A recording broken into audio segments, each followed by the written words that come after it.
I'd like to call this session the Board of Regional Order and begin by acknowledging that we are in Treaty 1 territory, the home and traditional lands of the Anishinaabe, Innu, and Dakota peoples, and that's the homeland of the Red River Métis. Our drinking water comes from Shoal Lake 40 First Nation Treaty 3 territory. With me today are Lynn Nisbet and Bill Moretsky. My name is Harvey Diamond, and we form your panel. The City of Winnipeg is represented by Svetlana Scheibel from the Assessment Department, and Jason Robertson is our Administrative Assistant. We'll be hearing application revision of the assessment rules in accordance with the Municipal Assessment Act, the matter for which revision has been requested and described in each application. And we will limit discussion to those matters. The statements that are made at this hearing must be sworn testimony. Anyone speaking to such matters must be sworn in. Be advised that comparison of assessments of properties is not considered as evidence of market value by the Board of Revision. The Board of Revision is appointed annually by Council and is independent of it and the City Administration, and makes its decision on the basis of the evidence provided at this hearing, and will provide a written order that we mail to all parties as soon as possible. Please note that the Board's decisions with respect to an application may be appealed to the Manitoba Municipal Board if the matter pertains to assessed value or to classification, or to the Court of King's Bench if the matter pertains to an application for exemption from taxation. Should you wish to appeal, information on to do so will be included with the Board's order.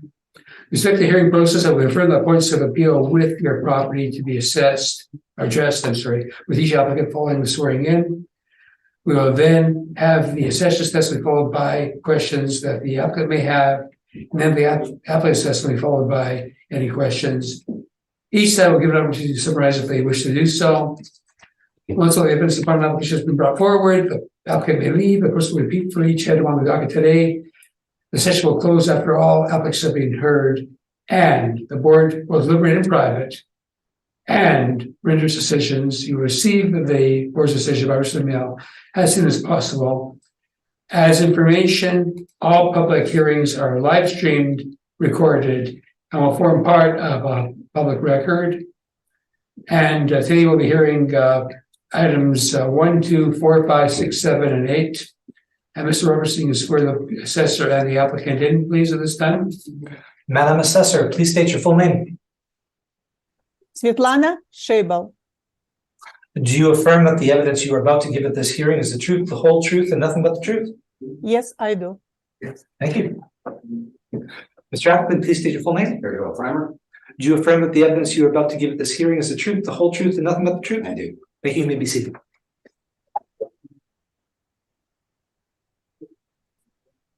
Okay, Ms. Scheibel, the first matter is 566 Osborne Street, and you can commence when you're ready. File number 22-2307. Roll number 12000605000. We are valuing the property as it stands of January 1st, 2023, based on the economic condition of April 1st, 2021. This appeal is with respect to the amount of the assessed value only. Based on the evidence in this report and this assessor opinion that the market value of subject property as of April 1st, 2021 is $691,000, and that the 2023 assessed value should be confirmed. The subject property, its medical office, situated off site area of 5,743 square feet.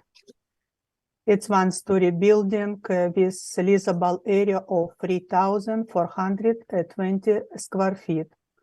On page number 2, subject property has existing lease, size 2016, for 1,900 square feet at gross lease $37.59. The subject property is located on southwest side of the city. Subject property picture follow up on page 3 and 4. On page 4, it's a street view. It's rectangle shape of land. We're going to page number 5. I have presented 12 comparables, medical offices with mean or average $24, in media $25 per square foot. Let's go and look on my comparables. We start with page 13. On page 14, first comparable, 395 Stafford. I have 2 leases and $25. It's 2-floor building. On page 14, 2077 Pembina Highway, several leases for between $20 to $25 per square foot. On page 15, 2-floor building, we have 4 leases, 3358 Roblin. All leases on main floor $26 per square foot, and second floor $16 per square foot.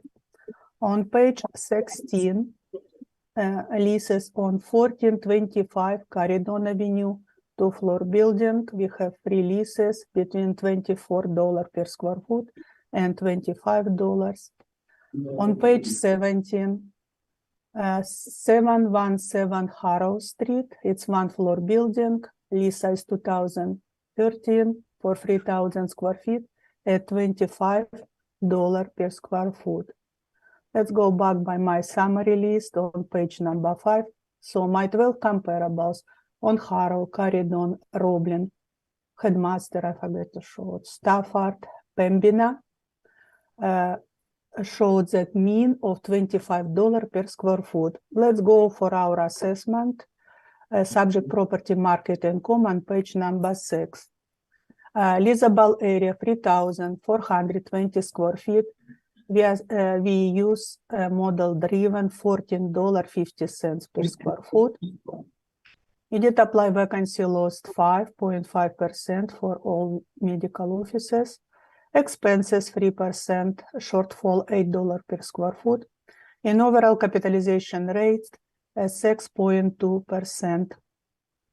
So our estimate market value of subject property as of April 1st, 2021, $691,000, and that the 2023 assessed value should be confirmed. Thank you. Any questions? Thank you. Mr. Ryan, any questions? Pardon me. Thanks, Mr. Chairman. What I'd propose, there'll be a couple of questions relating to capitalization rate, and I would propose with your approval that the questions and answers be carried forward to the rest of the docket, as there'll be the same common questions. That's fine. Okay, so Ms. Schabel, can we turn briefly to your page 6, please? And that's the valuation for the subject. Just to be clear, the 1,290 square feet, that's the basement area, correct? Correct. Okay. And again, on page 2, very briefly, you've mentioned the lease that was in effect. This, and I believe you said it in fact quite clearly, this is a gross rent that includes all property expenses, correct? Correct. Gross rent, if you open page number 2, it's $37.59. Right. So but that includes, of course, all the property operating costs and taxes. On page 9, then, if we go briefly to your page 9, and I'm not going to belabor this because as I'll mention shortly, there's actually a connection between landlord and tenant. But you can see on page 9, then, that the net rent after deducting the operating costs they show, which doesn't include the utilities, but the net rent for the costs they do show is $53,762. Yes, it's income expense mail reported on us. Correct. Sure. On page number 9. Yeah. Okay. Now, just briefly, the comparables on page 5. These comparables are all main or second floor rent. And put it this way, none of these have any basement space, correct? It's no basements been presented here. It's main and one of second floor, yeah. Okay. And then finally, if we turn briefly to your page On Six page, again. 1 second, can I go back? On page 12, it's everything main floor leases. When I'm sorry, show I didn't quite get that. Say that again? on page number 5, from 12 comparables, everything main floor leases. But when I showed everything what exists in this building, when we look at my comparables. Yeah, Okay. it's only main floor building, correct. Okay, thanks, Ms. Shable. I apologize. My hearing's not as good as it used to be. On page 6, then briefly, the capitalization rate, and actually I think you mentioned it, this valuation from rent all the way through to cap rate, that's all model driven, correct? Correct. Everything model driven. Everything's model driven, and the cap rate is 6.2%. The department hasn't provided you with any specific transactions as to how the 6.2% was derived, correct? If you open page number, 1 second, we're going on page number 18, we have a summary list of capitalization rate for city of Winnipeg, 20 percentile and 90 percentile, for suburban B office between 5.6 to 6.9%. Same showed Collier, 6% to 6.75%, little bit higher CBRE, 7 to 7.5%, and Cushman, 6.75 to 7.75%. It's a summary. Certainly, and that's your summary. I totally understand that, Ms. Shable, but there's no specific transactions that the department is supplying in evidence this afternoon to show how these, which transactions were used in the cap rates, or how the NOIs were calculated, or the addresses, or anything, correct? Let's look on same page, second paragraph. For the 2023 general assessment, April 1st, 2021 reference date, capitalization rate were divided from model generated estimates of net operating income and sale price that were time adjusted to April 1st, 2021. The assessed value produced by the application of those model generated capitalization rate were compared to sale price, assessment to sale price ratio were calculated. Resulting ratio statistic for the assessment taxation department income producing models satisfy the standard specified and set forth in the standard or ratio study approved in April 2013, published by the International Association of Assessing Officers. So, you've answered the question. We can all read that, Ms. Shable, so that's fine. It's been there forever, and we're all. It's a model-driven capitalization rate for subject property, but it's approved by standard of ratio studies published by International Association Assessing Officers. So the department supplied the conclusions, but not the data that the conclusions were based upon, correct? To summarize? For model select specific capitalization rate, model analyze all sale, existing sale at the city. Ms. Shable, which addresses were used in the office capitalization rate? We use model driven. It will be 6.2% model driven capitalization rate inside our 20 percentile, 5.6 to 6.9, 60% of properties inside this capitalization rate. Mr. Chairman, those are my questions. I'll have some more to say about that in my presentation. Thank you. That's fine. Mr. Boretsky, do you have any questions? Yes, on the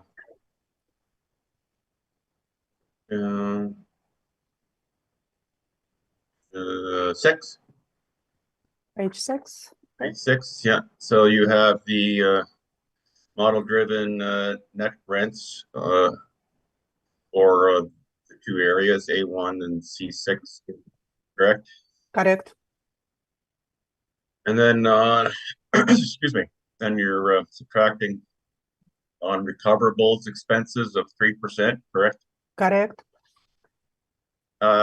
So do you have the data to support your amount of 3% that you had allowed for non-recoverable expenses? Our analysis showed that expenses only 3% because before we use management fee, but reported data that management fee usually recovered from the by the loan through net income from the tenants. So I didn't provide here, but it's we did analysis of these 3% expenses. So that analysis is available, but you didn't put it on this. No. Didn't post it on this presentation. Okay. That's all the questions I had, Mr. Chair. Thank you, Ms. Nisbet. Do you have any questions? Yes, I do. This property code is a medical office clinic. Correct. Can you explain to me, you've cited the retail or offices for your capitalization rate. Are medical office clinics, would they typically have a higher level of finish, higher quality finish than offices, a regular office?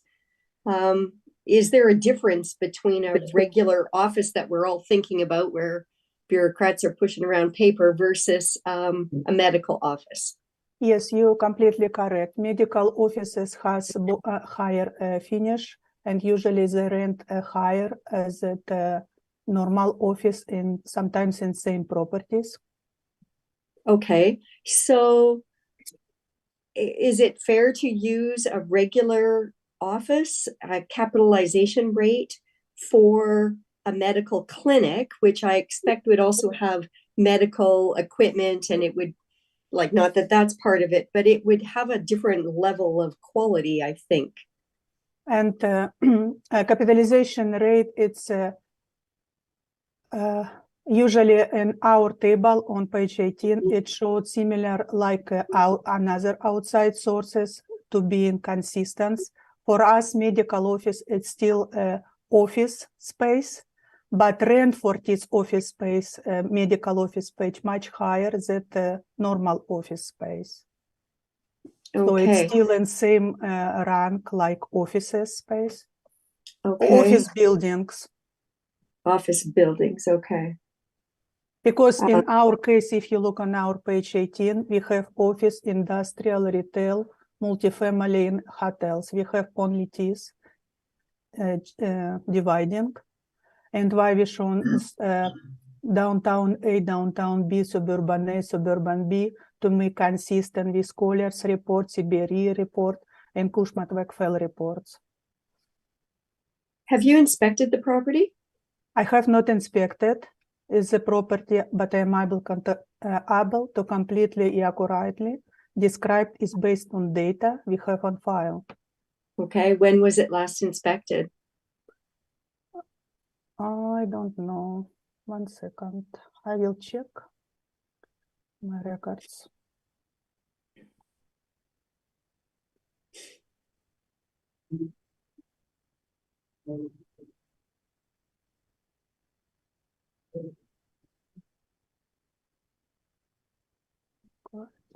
Critical.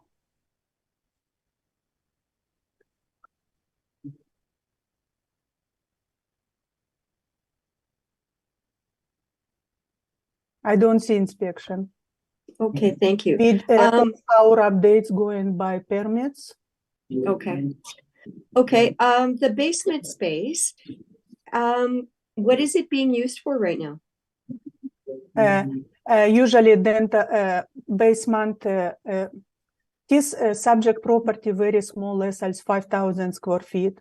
And to capture market value of subject property less than 5,000 square feet, we have to assess main floor and second in basement. If basement not exists, this space occupied by sometimes lunch room, washrooms, or same mechanical room will be take space from main floor. Okay. Can it be leased separately in this building or? No, it cannot be leased separately. It's part of building. It's part of enemies. It's part of what's name? I catch the word. So it's it can be used by owner and by tenants sometimes, because medical offices, they have to keep all archives 15 Okay. years if I'm correct. So it's usable. Okay. If it's not exist, it will be take space from main space, from main Okay. floor. So we And what- have to capture this. And what is the parking situation for this property? Let's look on my air view.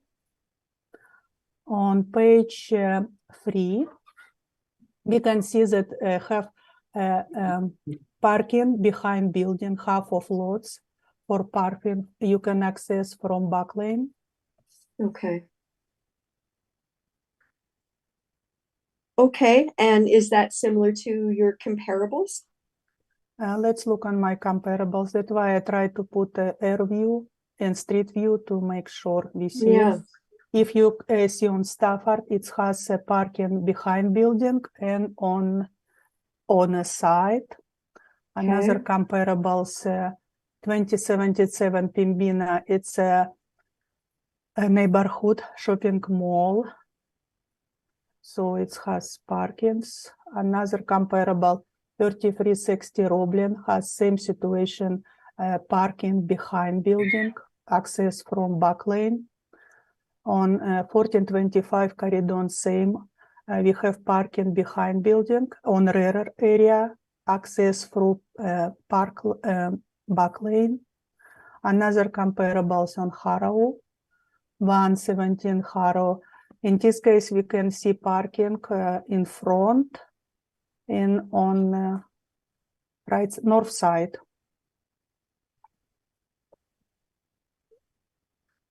Okay, thank you. That's all my questions. Thank you. Ms. Shable, I noticed that the model has prescribed a 5.5% vacancy factor. On your 5.5% vacancy loss, what we apply for all office medical. It doesn't matter, it's a full occupy. No, I know, I asked you the question. I don't, just answer the question. I don't need all this other information. I'll just ask the questions, please just answer them. So it's prescribed at 5.5%. So does the model show that 5.5% of all medical offices were in fact vacant at the time of valuation? In 10 years, it could be 5% vacant. So that would be not just, excuse me, that'd be just medical offices then throughout the city. Because you can see, just from my comparables, usually medical offices leases for 10 years. And that's what I asked you the question. I asked you when the 5.5% was prescribed by the model. Were in fact, in the city of information, the 5.5% of medical offices in the city of Winnipeg were in fact vacant. When we analyze all existing medical office, income expense model provided for us, statistical study showed 5.5% average for all these properties. Okay, and the gross overall rent that the model chose here was well less than your median comparables. Would you agree? If you look on page number 6, I put notes. If we apply a lease showed for us 1,900 square feet and use potential rent generated by a model, $48,386. So our rent will be $25.47. It's very close to media of my comparables, $25 per square foot. And you can see that rent from $19 to $26. So it's reasonable, it's fair. And in fact, the information circular that was returned by the applicant showed that they had an NOI of $53,762, which was about 20% higher than the model. It's a gross rent. If you look on my page number second. The question I asked you was, I'm looking at the information circular that was returned by the applicant. And it showed an NOI of 53,762, and you showed an NOI that this model used of 42,848. So it's, as I said, about 20% lower. But if you look at rent income 75,000, it's gross rent, and we did only 48,000. It's reasonable. I'm not talking about gross. I'm talking about the information that was given back to the city and what it showed. That's what I'm asking you. I'm not asking you about anything else. Okay, our net operating income was estimated only 42,000, and they showed us 53,000. So it Okay. looked like we assess on row. We have rental assessment. It's a lowest range of assessment, but still it's fair. Okay, and I don't know if you know this. I know you're an assessor, so you might not. But would you expect, or would medical offices have lower vacancy factors than the average office, or higher vacancy factors? I know you indicated it's 5.5%. Our statistical analysis showed that average 5.5% for medical offices. Is that all offices or just medical offices? Medical offices through all income expenses provided to us for 2020 whole years. Okay, the question I have is, do you know if that is a lower vacancy factor than non-medical offices would have? Or is it the same? Okay, I need to check. I don't have in front of me. I will check right away. If you can't answer the question, you say you'll know. That's fine. I don't know right now. I need to search for information. That's fine. I don't want you to guess. Okay. Okay, that's my question. Thank you. Okay, Mr. Weber. Thanks, Mr. Chairman. There's a few points I'd like to address before I start into my brief. Ms. Nesbitt had asked the question whether the medical offices would have a higher degree of finish, and Ms. Schabel thought they would, and I don't disagree with that in every case, but I'd suggest, Mr. Chairman, that one has to look at the nature of the individual asset itself, because certainly I've been in many of the downtown medical office buildings in the past, and their quality of finish, they're older buildings, as this one is, and the quality of finish isn't terrible, but neither is it any higher or lower than another office building. There is going to be, very often with dental offices and to some extent with medical offices, there's going to be equipment that's installed in these, obviously in the examination rooms and such, but that's not part of what we're assessing. The general trend with respect to if it's a high degree of finish with the medical office and the dental office and such, you will typically see the rents reflect that.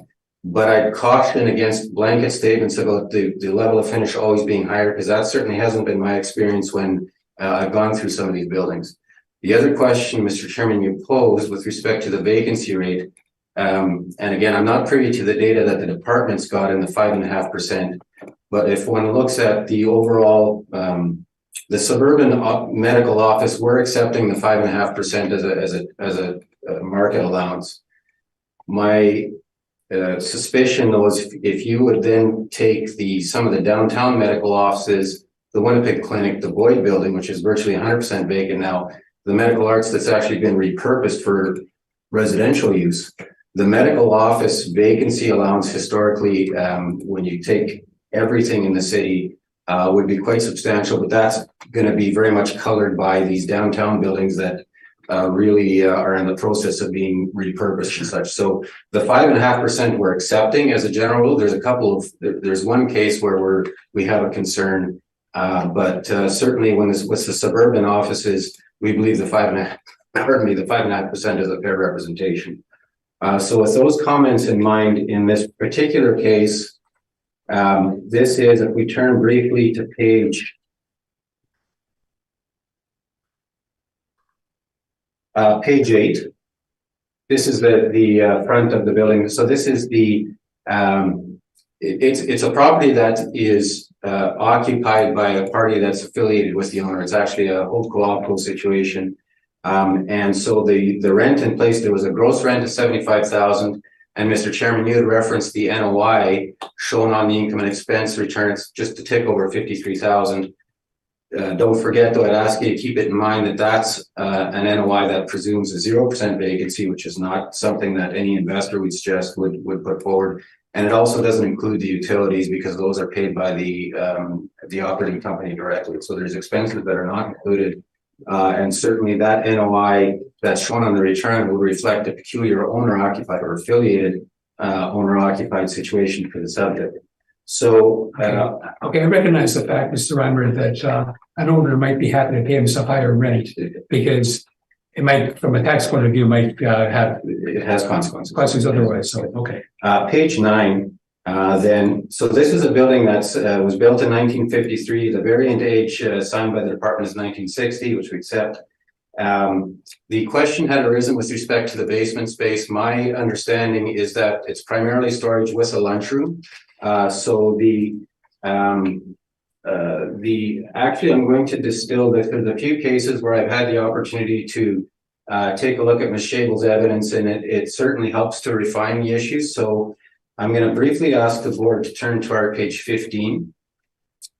And to the extent that you have your pens handy, I'm going to amend my request.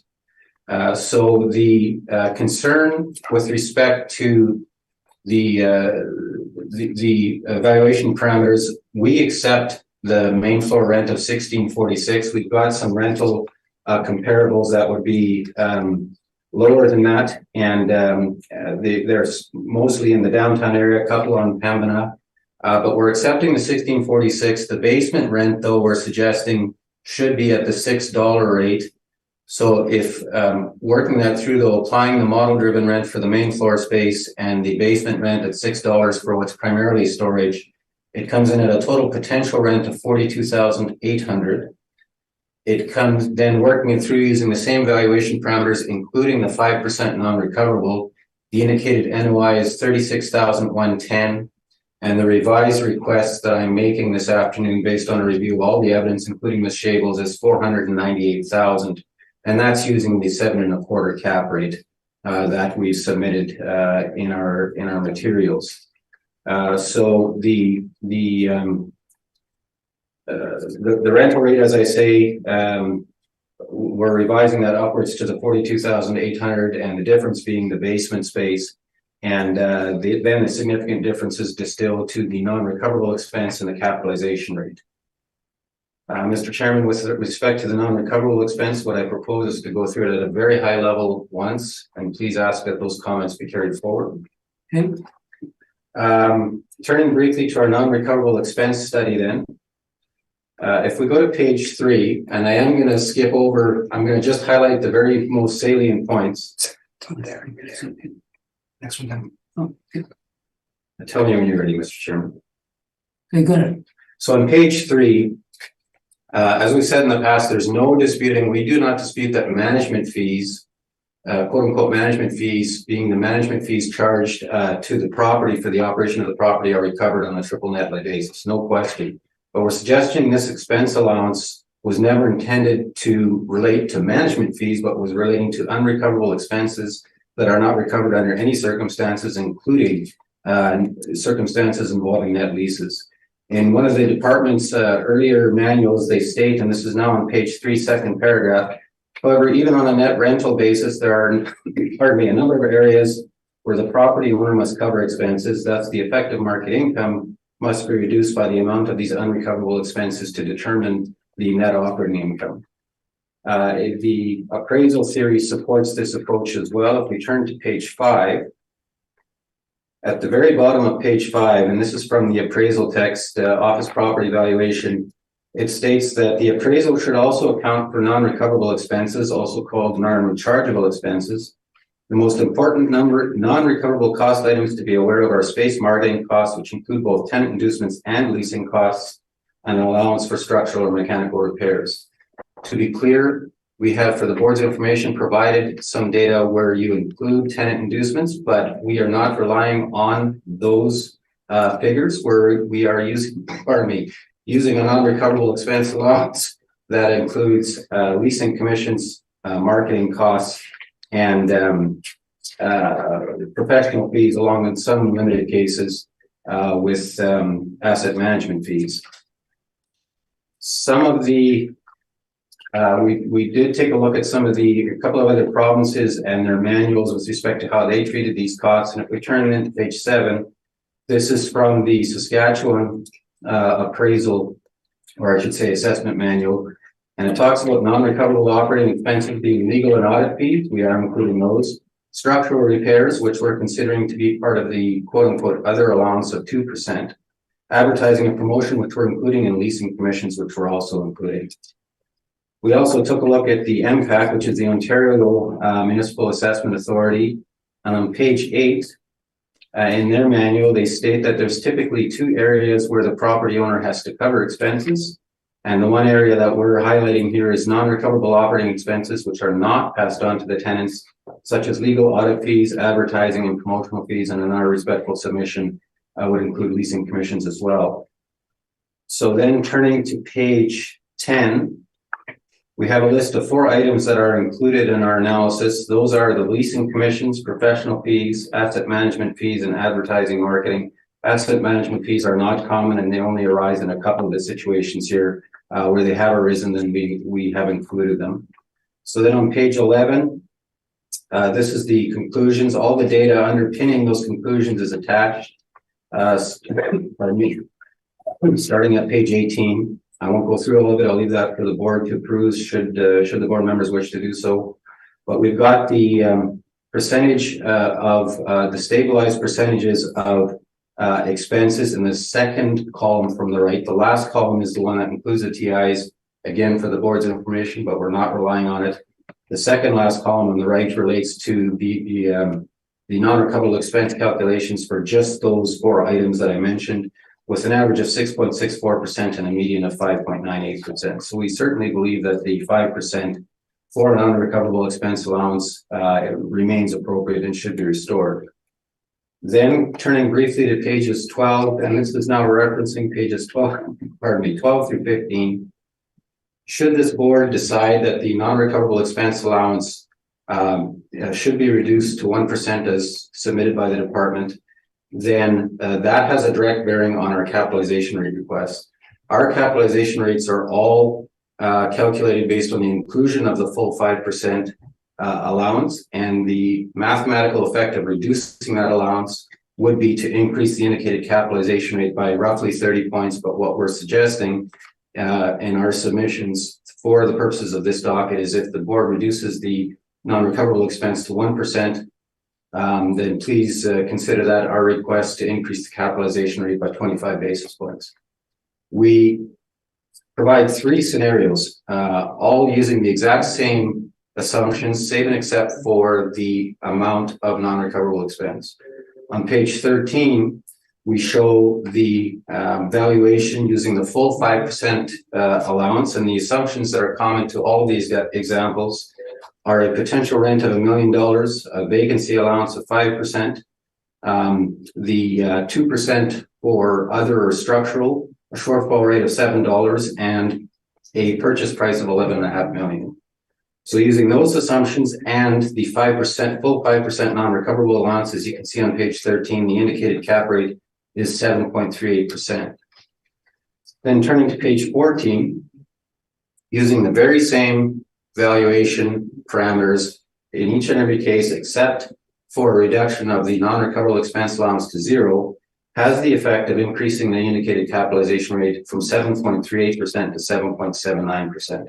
So it does have a very significant impact on the capitalization rate that would be implied by the transaction. Finally, on page 15, we provide the last scenario where you reduce the non-recoverable expense allowance from 5% to 1%, as shown there. And the effect of that is to increase the capitalization rate from 7.38% to 7.71%, a 33 basis point increase.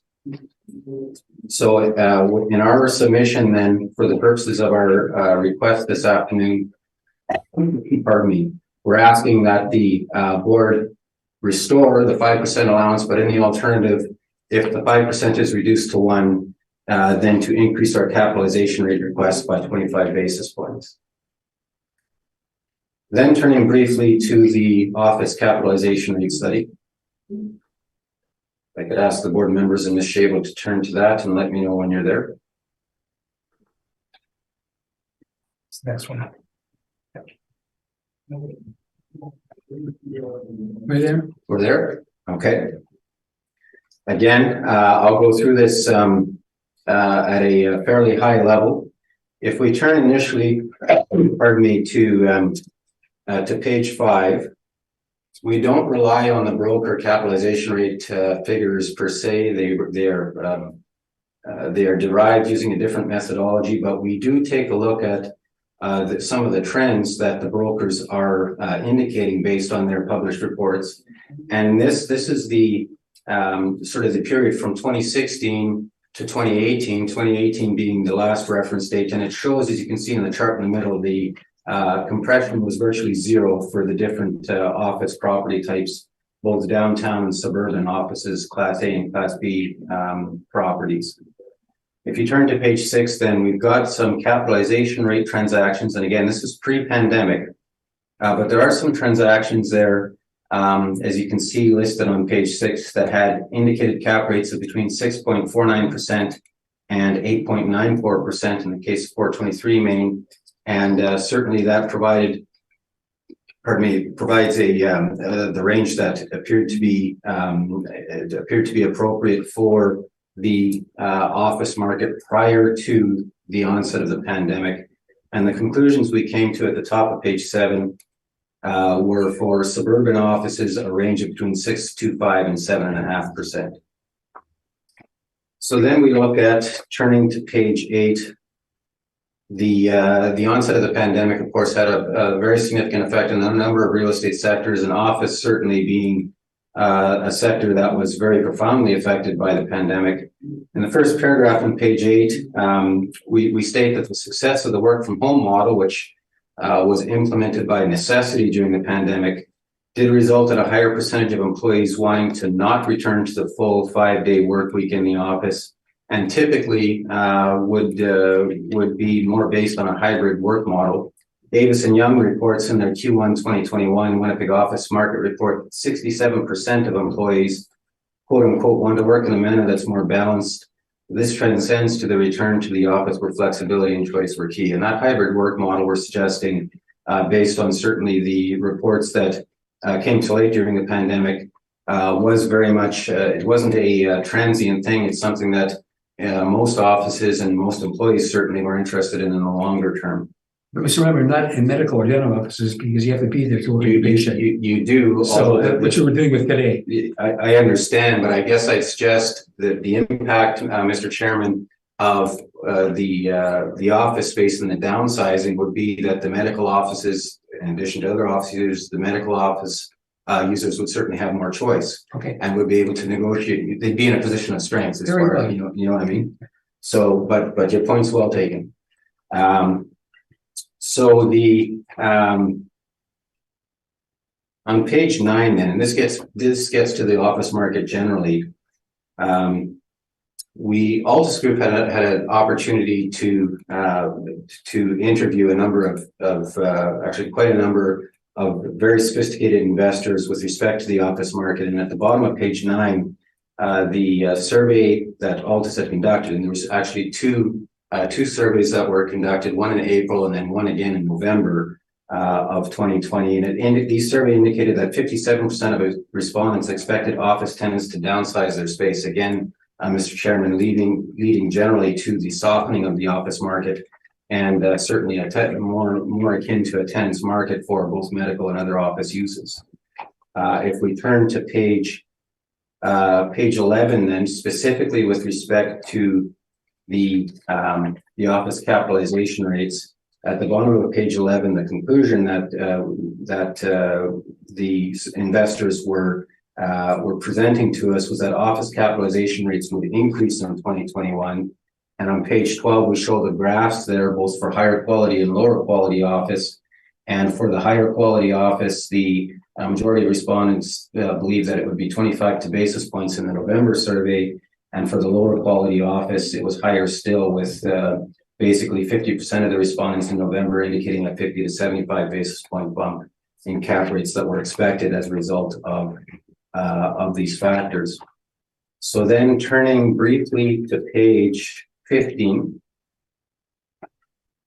And this again, I mentioned earlier, we don't rely on the numbers. Certainly that the brokers are calculating, the methodology will be different, but we do pay attention to these trends. And what it shows there, as you can see, with the suburban office markets, both the higher quality and the Class B properties, generally a 25% basis point increase in the capitalization rates. So then when we turn briefly to page 16, there's 3 transactions that we were able to look at during that pandemic period. The property at 383 Dover Court, which is the first one listed there in April of 2020, had an indicated cap rate of 7.23%, and then implied cap rates based on the market assumptions we made for 433 and 870 at 6.97 and 7.66%, as shown on that chart. The conclusion then on page 17 is the Class S, being the suburban offices, generally would be in the 6 to 7.5% range, depending on the quality, the age, location, and the risk profile for the building. All of the data underpinning those conclusions is attached for the board's reference as well. So then turning back to this property, again, recall that this is a bit of an older property, and the suggestion I'm making is to apply the $16.46 per square foot to the main floor space, keep the basement area at $6 for the storage and the lunchroom, and running it through using the 7.25% rate for this older building. Results in a revised suggested value of $498,000. Thank you.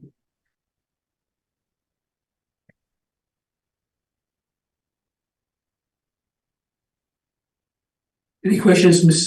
Sabo? Yes, please. Open page number 6. Main brief, correct? Main brief. It's number 6 about 2023-2024 official capitalization rate study. Well, I'm sorry, Ms. Shable, are you on the cap rate study or the main submission? Cap rate study. Okay. Okay.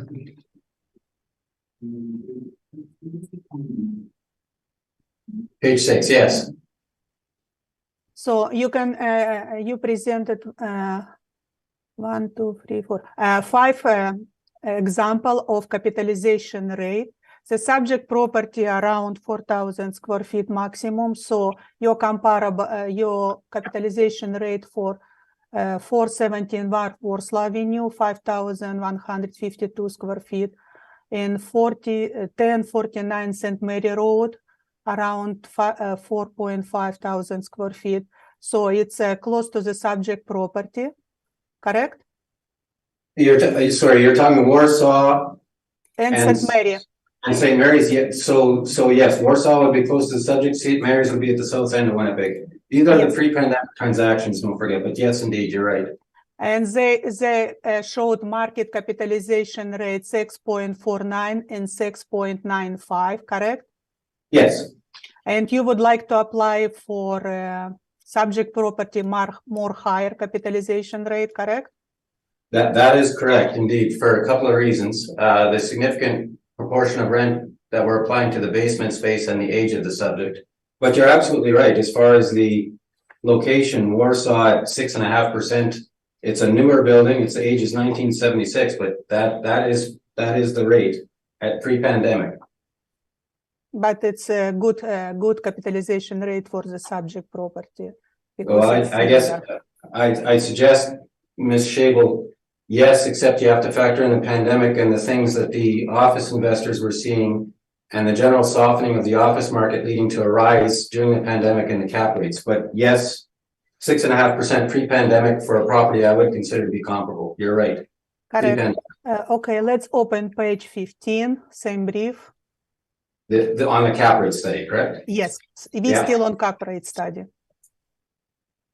Page Uh, 15? 15.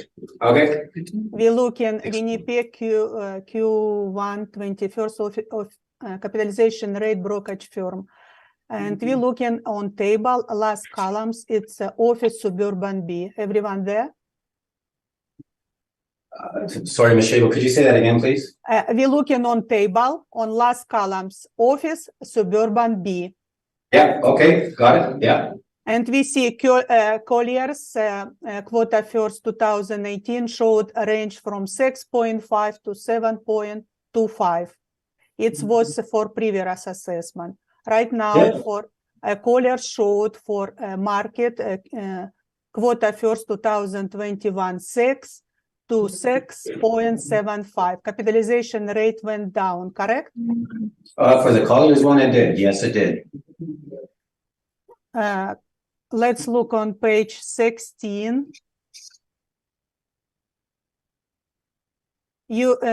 His capitalization rate, number 2, it's for downtown offices. It's no how related to subject property, correct? Yeah, you're right. The only suburban one we have is Dovercourt. 433 Main would be a downtown, and 870 Portage would be actually a suburban office medical. And 433 Main is downtown. suburban office medical 870 Portage showed 6.97%. Yes, around 7%. Absolutely Yes. right. It's much higher. It's around 20,000 square feet, and you will still want more capitalization rate, more higher to subject property, correct? Yep. No further questions. No. So page 10. I don't know how it's. It's not 10. It will be keep going. It will be Winnipeg Q1. Capitalization rate Colliers Canada. I'm sorry, where are you, Ms. Shable? Yeah. I don't know. You don't market this. It's in agenda when we keep going to capitalization rate Colliers for quota 1 2021. It will show page 10, but it will be different for Winnipeg. I don't know. It's Canada Cap Rate Report, quota 1 2021, National Investigates Trends. You're talking the Colliers? Colliers, I see. correct, yeah. Mr. Chairman, so let me, 1 second, Ms. Shable, I'm gonna, you go, it's the Colliers report. Will be. Page 20, it's page 25 of the PDF. Thank you, Ms. Yeah, it's Nesbitt. in PDF. Thank you. It's look like 25, 26, yeah. Yes, and we were looking on 27. It's stable. Colliers suburban offices for Winnipeg quota 1 2021 and showed 6 to 6.75, correct? Yes, Ms. Shable, but recall, we're not using the specific numbers because this is a prime example where the Colliers figures include closing costs that we don't include in our methodology, neither the department nor us, which would have the effect of lifting that, even just with that, lifting those cap rates by 25 basis points. That's why we don't rely on the figures, because they're calculating them differently. We do, though, look at the trends. And we saw the transfer from market 2018 to 2021, capitalization rate went down, correct? Well, just on that one row, you're absolutely right. That's what it shows on back on page 15. The other two brokers, one of them increased. Actually, they both look like they were the same. The CBRE and the Cushman figures, and I'm back on page 15 now, showed the same ranges for 2018 and 2020. The Colliers range, as you correctly pointed out, did decrease. Thank you. No further questions. Ms. Nesbitt, any questions? No, I have no questions. Thank you, Mr. Chair. Mr. Mayersky, do you have any questions? Yes, on your page 15 of your main brief. Yes. So you wanted to change the square foot for the main floor to, what was it, 1646, correct? Exactly right. So that total main floor rent then becomes $35,060. Oh, That's what it was. what? It's less than before then? No, that's just the main floor rent. And then when you add in the basement rent, the total rent that I'm suggesting now is $42,800. Okay, that makes more sense, yeah. 42,800. And so what does that make your NOI then? $36,110. And that includes the full 5% non-recoverable. Correct. All right, and then you have you want to use 7.5% cap, giving you a value of 498, correct? Apologies, 7.25, not 7.5, 7.25. And then that results in a value of 498,000. Okay, 36,110 was your NOI. Yep. And then capped at 7.25. 7.25. Okay. So you got that 1646 because of your comparables, which were a little less than that. The comparables were a little less. I looked at Ms. Shable's evidence and quite bluntly, based on a review of both ours and Ms. Shable's, then the 1646 for the main floor rent stood to reason in my opinion. So that hence the adjustment on the request. Mm-hmm. Do you know what the blended amount would be then per square foot? Do you have that information? The blended amount for both the main floor and the basement storage would be $12.51. $12.51. Yeah, and that's applying the $16.46 on the main floor and then $6 on the basement. Very good. Thank you very much. No further questions, Mr. Chair. Thank you. And all my questions have already been answered, so thank you. Thank you. So let's proceed then with the property in number 2 on the docket, 1200 Waverly Street. Ms. Shable, when you're ready.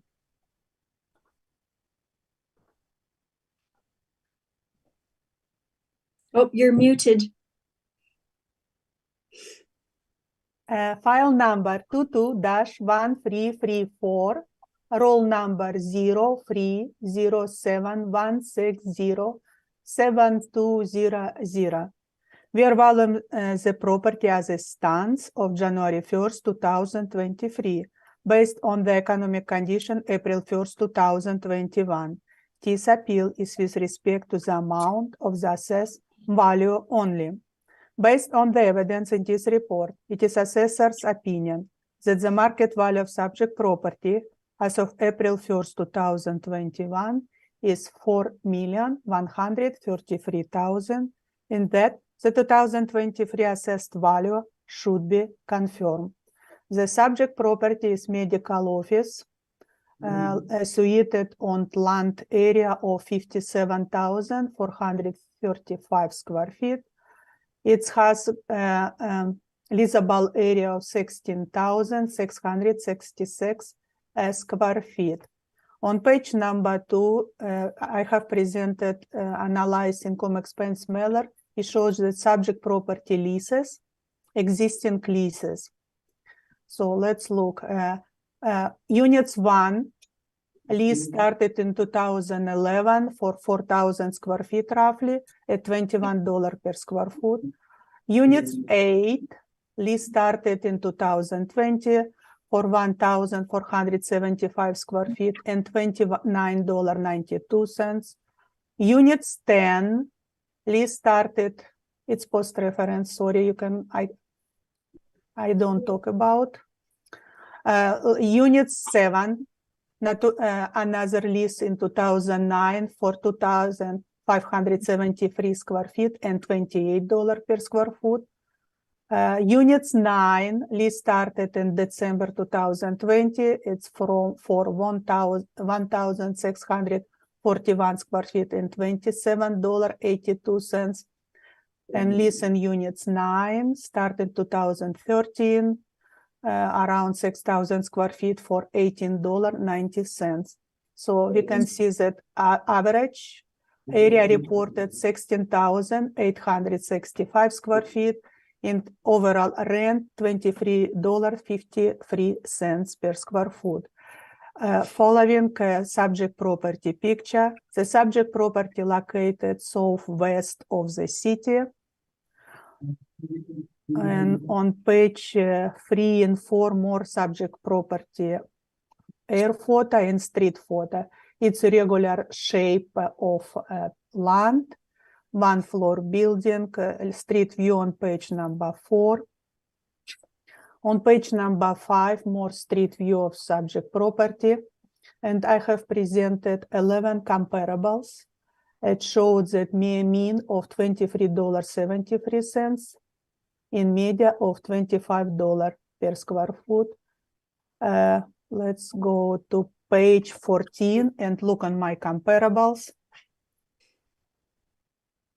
It's medical, dental, rent comparables. First comparables on page 14. It's 3393 Portridge Avenue. Lease started in April 2021 for 1,551 square feet at $28 per square foot. Comparables on page 15. 395 Stafford, 2 leases for less than 500 square feet and over 2,000 square feet at $25 per square foot. Leases on page 16, 2077 Pembina showed a range from $20 to $25 per square foot. A lease on page 17, 925 Headmaster Road. Leases started from 2013 to 2019 and showed between $22 per square foot to $25 per square foot. It's a closest $25 per square foot. Lease started in 2019. It's close to reference date. Another lease on page 18, 1439 Henderson Highway. A lease at $24 in 2013, should be upward adjustment for time, and lease in 2020, already $28 per square foot.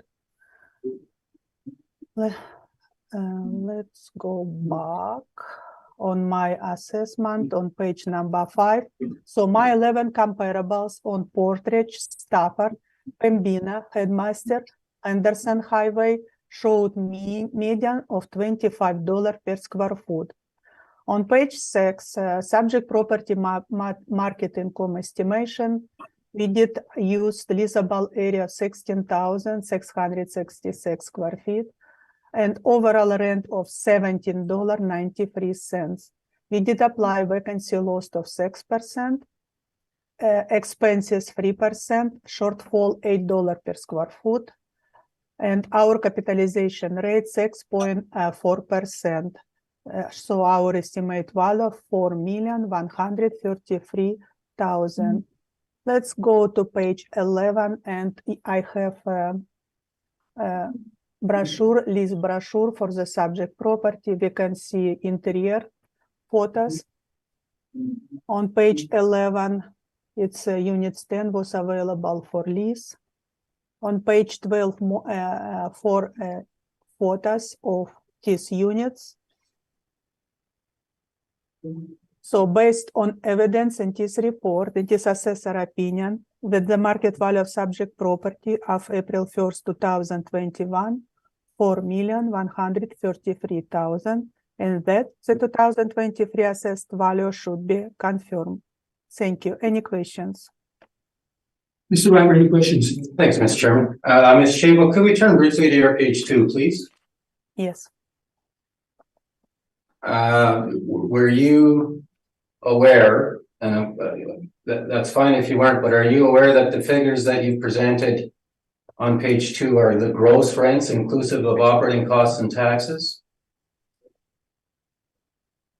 I'll give you just one example, Ms. Shable. If you turn on page 2, the monthly rent for Waverly Eye Care is shown as $7,145, but I believe, and this is common to all of them, I'll just go with this one example. I believe if you turn to your page 10,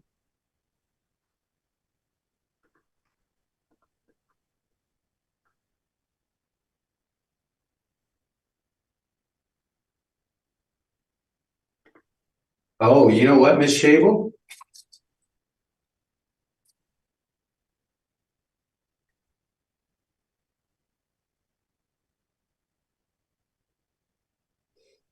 You've got I'm just noticing this now, the income and expense return you've provided is for November 30th, 2021, correct? Yes, you can cross this as post reference, sorry. That's okay. Then my question to you is not a fair one. I'll go through that.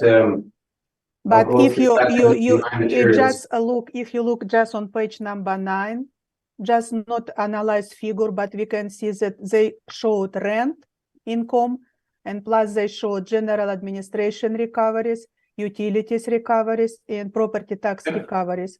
So Yeah. on information, so these leases net rent leases.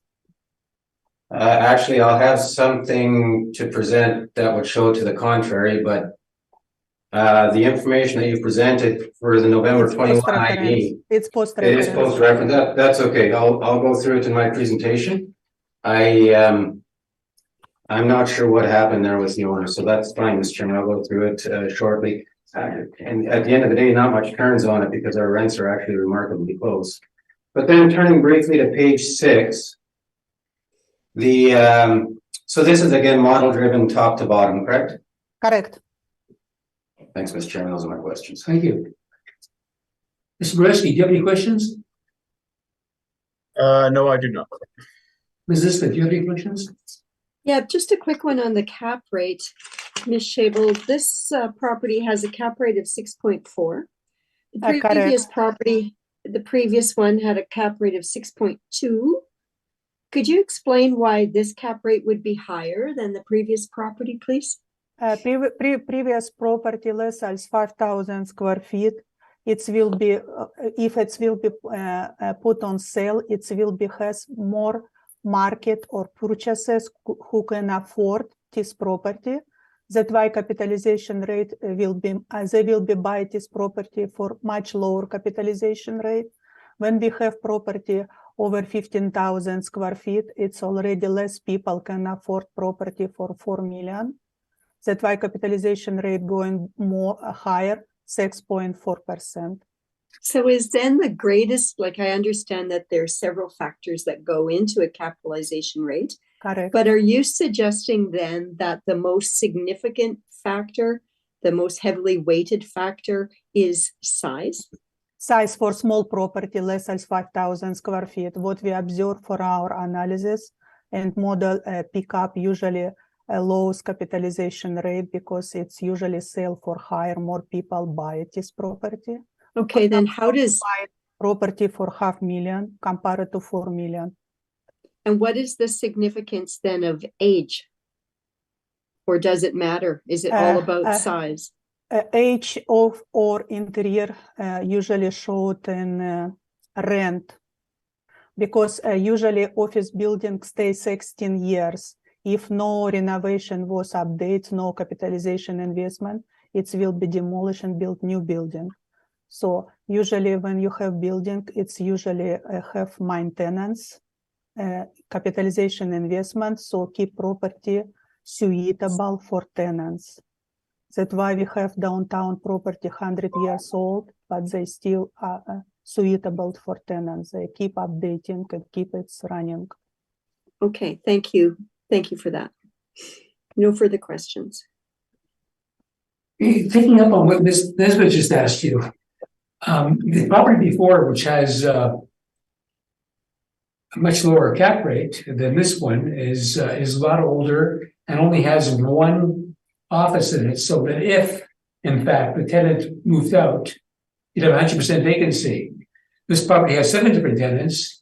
So if one tenant moved out, you still have a lot of revenue coming in. Doesn't that form more risk in this other property than within property? That's why in previous property vacancy loss only was 5.5%. Here capitalization vacancy loss going higher, 6%. No, this one you have a 6.4%. No, I don't if you have open vacancy page, factor. Here we have a 6% vacancy factor, and in fact, there's well, it doesn't. I don't know why you have a different factor. Maybe because it's in a different part of the city. I don't know. You didn't. I asked you to affect all offices, and and I guess I didn't really get a proper answer for that because I see that yeah, you have a bigger vacancy loss here, but doesn't the fact that there's only one office in the other building make it riskier for a purchaser? And wouldn't that skew the cap rate higher than this property? This property, it's a model-driven capitalization rate. And I already read in previous case that a model analyze all existing leases in the city, existing sales in the city. And I'm not saying I don't like the model, but the fact is the model is wrong sometimes. And I think this is an example. And that's why our board exists, because if the model was always right, nobody would make applications before us. Everybody would be happy with their assessment. So anyway, okay. It's also a much newer building, and that also, I would suggest, makes it less risky. There's less chance of major repairs being required, for example. And this building built in 2000, one more younger property, and still it's 6.4 inside our 60% of property range from 5.6 to 6.9. It's fair. Okay, we'll see what Mr. Ryan has to say about that. Mr. Ryan. Thank you, Mr. Chairman. I guess I'd suggest that size is certainly one factor, but only one, and certainly to Ms. Nesbitt's comment, I would entirely agree that when one's looking at cap rates and sort of the risk profile for the property, the age does have a bearing on it. Typically, the property is going to be, the newer the property, the better condition it's going to be in, the more efficient it's going to be. And certainly that efficiency and that good quality is going to reflect the durability of the income stream. So I would agree. I'm not disagreeing that size is one of the factors. I'm certainly suggesting one has to look at the entire asset, and in this case, this is a good quality property without question. This property is, and our cap rate request is lower than the previous property based upon the good quality of the subject. I want to briefly, I raised the question, Ms. Shable, and in fairness to Ms. Shable, the income and expense questionnaire that she's relied upon is post-reference, but I can see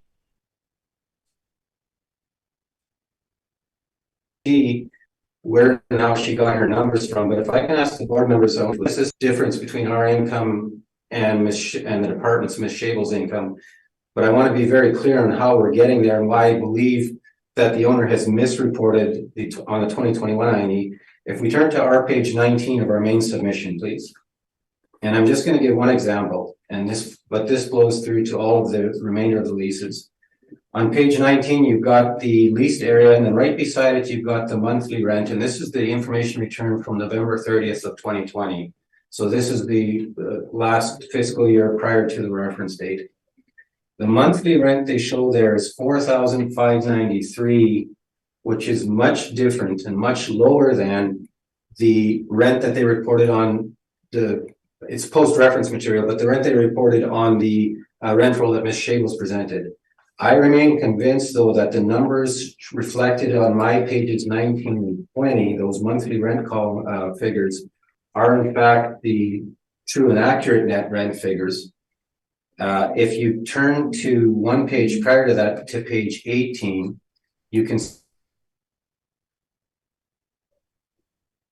see there that the total potential rent, and this is that potential rent for the year, is $237,990, and then on top of that, of course, there's recoveries, but the net rent is $237,000. So that is, if one then turns briefly back to my page 13, please. So on my page 13, we list at the bottom chart, we list all of the rents that were in place. I've applied a higher market rent for units 1 and 6, but if you look at the net rents there, they range between $11.50 a foot for the large unit at unit 6, up to $24.77 a foot. My total potential rent that I calculate is $296,000, and that's because, pardon me, because of the higher market rent I've applied to the 2 larger spaces. But when one looks at the net rents reported on the November 2020 questionnaire, they are much lower than what they're showing on the 2021 questionnaire. And I'm asking the board to apply. I'm convinced that the owner has reported, and again, it's post-reference, but has reported in that column gross rents, when in fact, misapprehending that they should be just the net rent figures. Having said all that, then, if one turns to page 15, recall, Mr. Chairman, that Ms. Shabel's presentation was based on a potential net rent of $298,848, which is within, call it $2,300 of what we've calculated on page 15. So as you can see on page 15, the key differences in this valuation relate to the non-recoverable expense allowance for the reasons I stated and the capitalization rate. In this case, we're suggesting, based on our capitalization rate study, a rate of 6.75%. We, without question, believe this asset is superior to the one we just heard. We believe that a lower cap rate would be warranted. We believe that 6.75%, if you recall, Mr. Chairman, our cap rate range for transactions within the pandemic was between 6.97 and 7.23.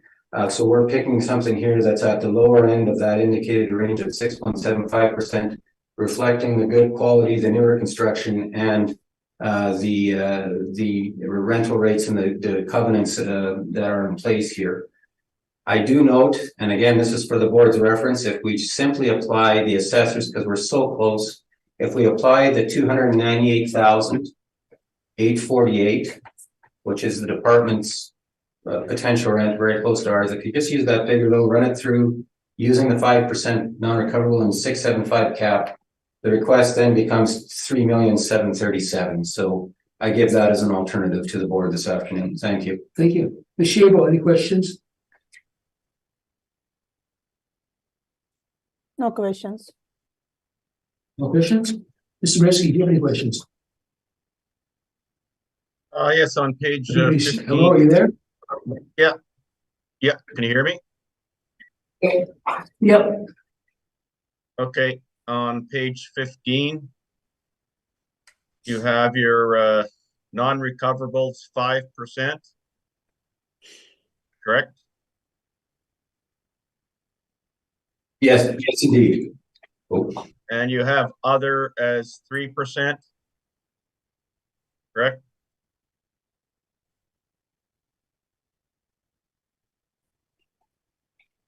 And you know what, Mr. Resky, that's wrong. You're exactly right. It should be 2%, correct? Bill, Other? It should be 2%, yes. I'm going to recalculate that. If I may just have a minute. this would be a good time, actually, Mr. Chairman, if we can, while he does this recalculation, do a brief recess. We appear to be freezing on our Zoom. Okay, we can take a brief recess. Just Thank take a you. look at the text. Okay, we're ready to go on. And when we left it, Mr. Reimer was going to recalculate his page 6 figures, Yes. and Mr. Resky was questioning. Yes, indeed. So Mr. Retsky is exactly right. That should be 2% and not 3%. So on my page 15, Mr. Chairman, correcting for changing that to 2% results in a revised expense allowance of $27,609, which increases the NOI to $253,035, which then capped at 675 results in a requested value of $3,749,000. I offer one other suggestion to the board. Recall that I was saying if we use the assessor's rent, because we're within so very close to each other, running through the exact same correction, the revised NOI would be $255,038, capped at 675, results in a value of $3,778,000. And again, that's using the department's potential net rent, but applying the 5% non-recovered, correcting the 2% other structural allowance, and using the rest of the parameters as shown there, the value is $3,778,000. Thank you. Thank you. Swirsky, if you have any further questions? No, I don't, Mr. Chair. And you know, it was a long time ago, Ms. Nisbet, but I think I asked you if you had any questions. I think you did not. No Right. questions, thank you. Perfect. Okay, and I don't either, so thank you very much. Okay, so our next property is 1180 Pepper Highway, and Ms. Shabo, when you're ready, you can proceed. File number 22-3239. Roll number 03090501210. We are valuing the property as it stands of January 1st, 2023, based on the economic condition of April 1st, 2021. This appeal is with respect to the amount of the assessed value only. Based on the evidence in this report, it is assessor's opinion that the market value of subject property as of April 1st, 2021 is $1,113,000. In that, the 2023 assessed value should be confirmed. The subject property is medical office, one-story building, suite on land area just before 10,000 square feet, leasable area 4,896 square feet.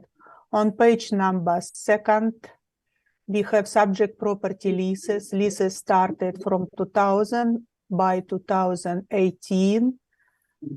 It is net leases in 2020. Units 201 was net $10 per square foot. Lease in 2002, in 2017, started 2017. It's 4 years before reference date at $11.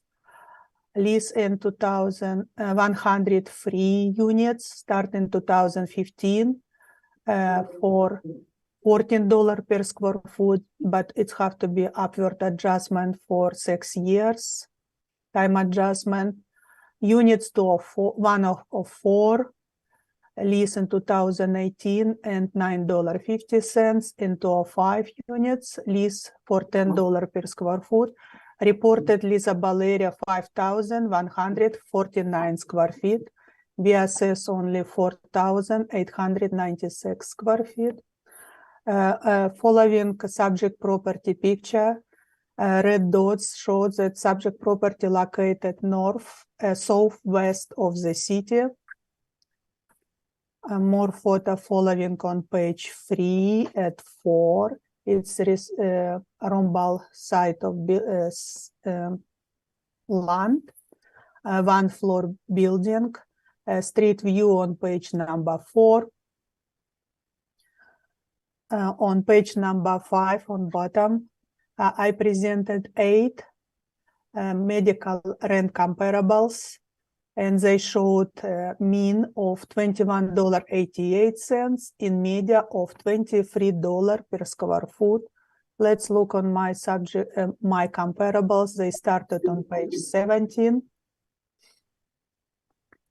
First comparable, 1686 Pembina Highway, one floor building, medical building, lease 10,600 square feet at $16 per square foot. On Pembina Highway, 2 leases started in 2020 for $25 per square foot. On page 19, 556 Pembina Highway, one floor building, lease around 2.4 square feet at $18 per square foot. Lease comparables on page number 20. 717 Harrow Street, lease started in 2013 for 10 years for 3,000 square feet at $25 per square foot. And my last lease is on page 21, 395 Stafford, lease says $25 per square foot. Let's go back to page 5 of my brief. So my 8 comparables on Pembina, Harrow, Stafford showed that mean of comparables $23 per square foot. Subject property market income summary on same page on top. So we assess 4,896 square feet at $15 86 cents per square foot overall. We apply vacancy loss 5.5% for medical offices. We apply expenses 3%, shortfall $8 per square foot, the overall capitalization rate 6.2%. So our estimate market value of subject property as is April 1st, 2021 is $1,113,000. In that, the 2023 assessed value should be confirmed. Thank you. Any questions? Yes, Mr. Lamb, any questions? Thanks, Mr. Chairman, just a couple. Ms. Shable, could we turn briefly to your page 2? So the subject property, as you listed it there, and actually here you've got the net and then the gross rents, but the net rents being achieved, we can agree are between $9.50 a foot and $14 a foot, correct? Correct, but leases started in 2000, 2015, 17, 18. They should be upward adjustment for time. Indeed, I think though you've missed a couple of renewal dates, Ms. Shable, so if we can turn, and admittedly, the first two leases are 2017 leases. I don't accept the premise necessarily that the rents have gone up, but I agree they're 2017 renewals, or leases. But if we turn to your page 15, and if you go to the middle of page 15, this is the GAG denture clinic. And I believe, Ms. Shable, what you've got correctly stated, you showed as the lease start date, when in fact it's the move-in date. So the move-in date shown on the rental is July 15, but the lease start on this renewal is actually July 1, 2020. Would you agree that's what the rental states? My rent showed on page 11, if I'm correct.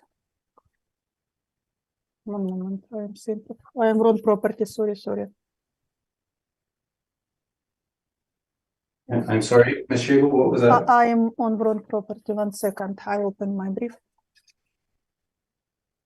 Page, income expenses mailer presented on page, information started on page 11. So all information on my second page from page 11, 12, and 13. Leases started on page 13. If you open page 13, we can Yes, see I have that. tenants listing. They clearly explain lease start and lease end. They took That's my very point, sorry, Ms. Shable, that's my very point though. On your page 13, if you go to the third entry, which again is GAG denture clinic, the move-in date, no question, is July 1st, 15. But if you go to the right, the lease start date, which is the renewal, is actually July 1st, 2020. Do you see that there? Yes. And then similarly, for the last tenant, John Stauken, which is the very last entry on that same page, we can agree that the lease start date on this renewal is February 1st, 2020. Correct? Yeah, it's post-reference.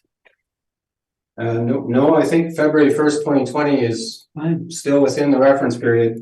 It's about a year. February. It's about a year removed from the reference. Yes, moving date, what I put in 2017, 15, 18, 2000. A lease start, it can be step up or renewal. I don't have information about it. That's why I don't use this. Okay. The remainder of the parameters, Ms. Shable. I'm sorry? It's not clear presented of this income expenses mailer.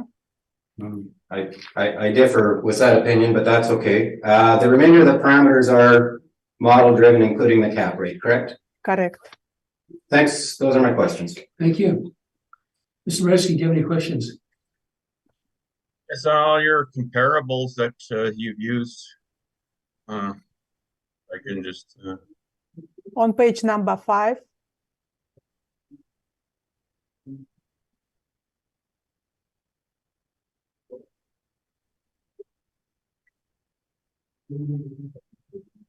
Yeah.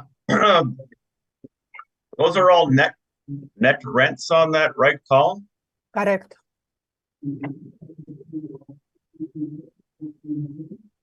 So we can see it's at eight of my comparable showed media at least $23 per square foot. And we assess less than $16 per square foot. It's fair, it should be confirmed.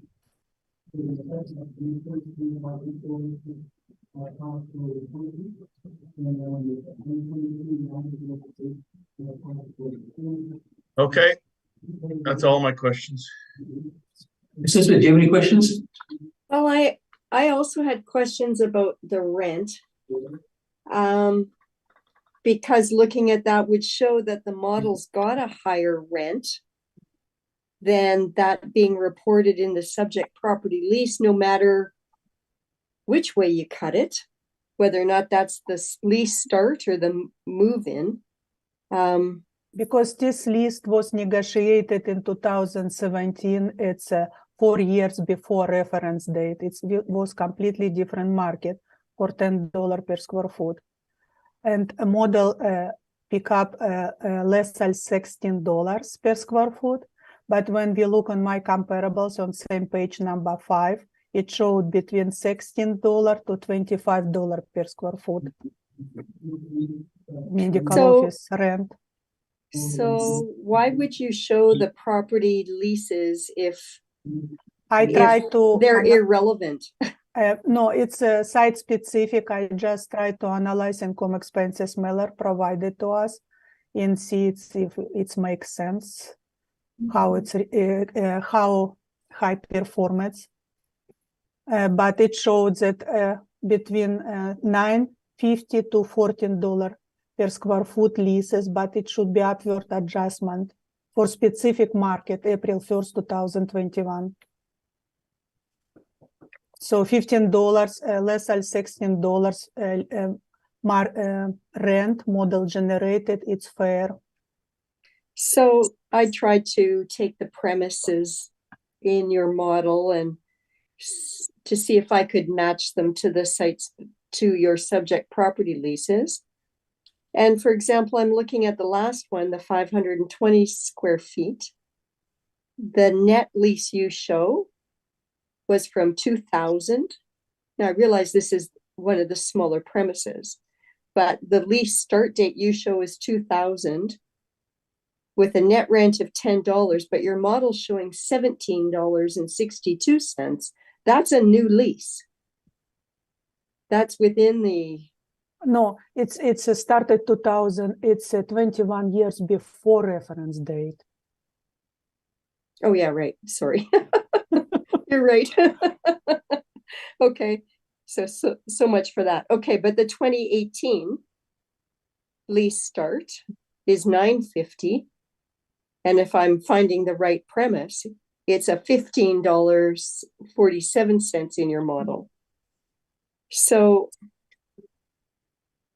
is it reasonable that it would, 2018, we need still adjust 3 years upward adjustment for this lease.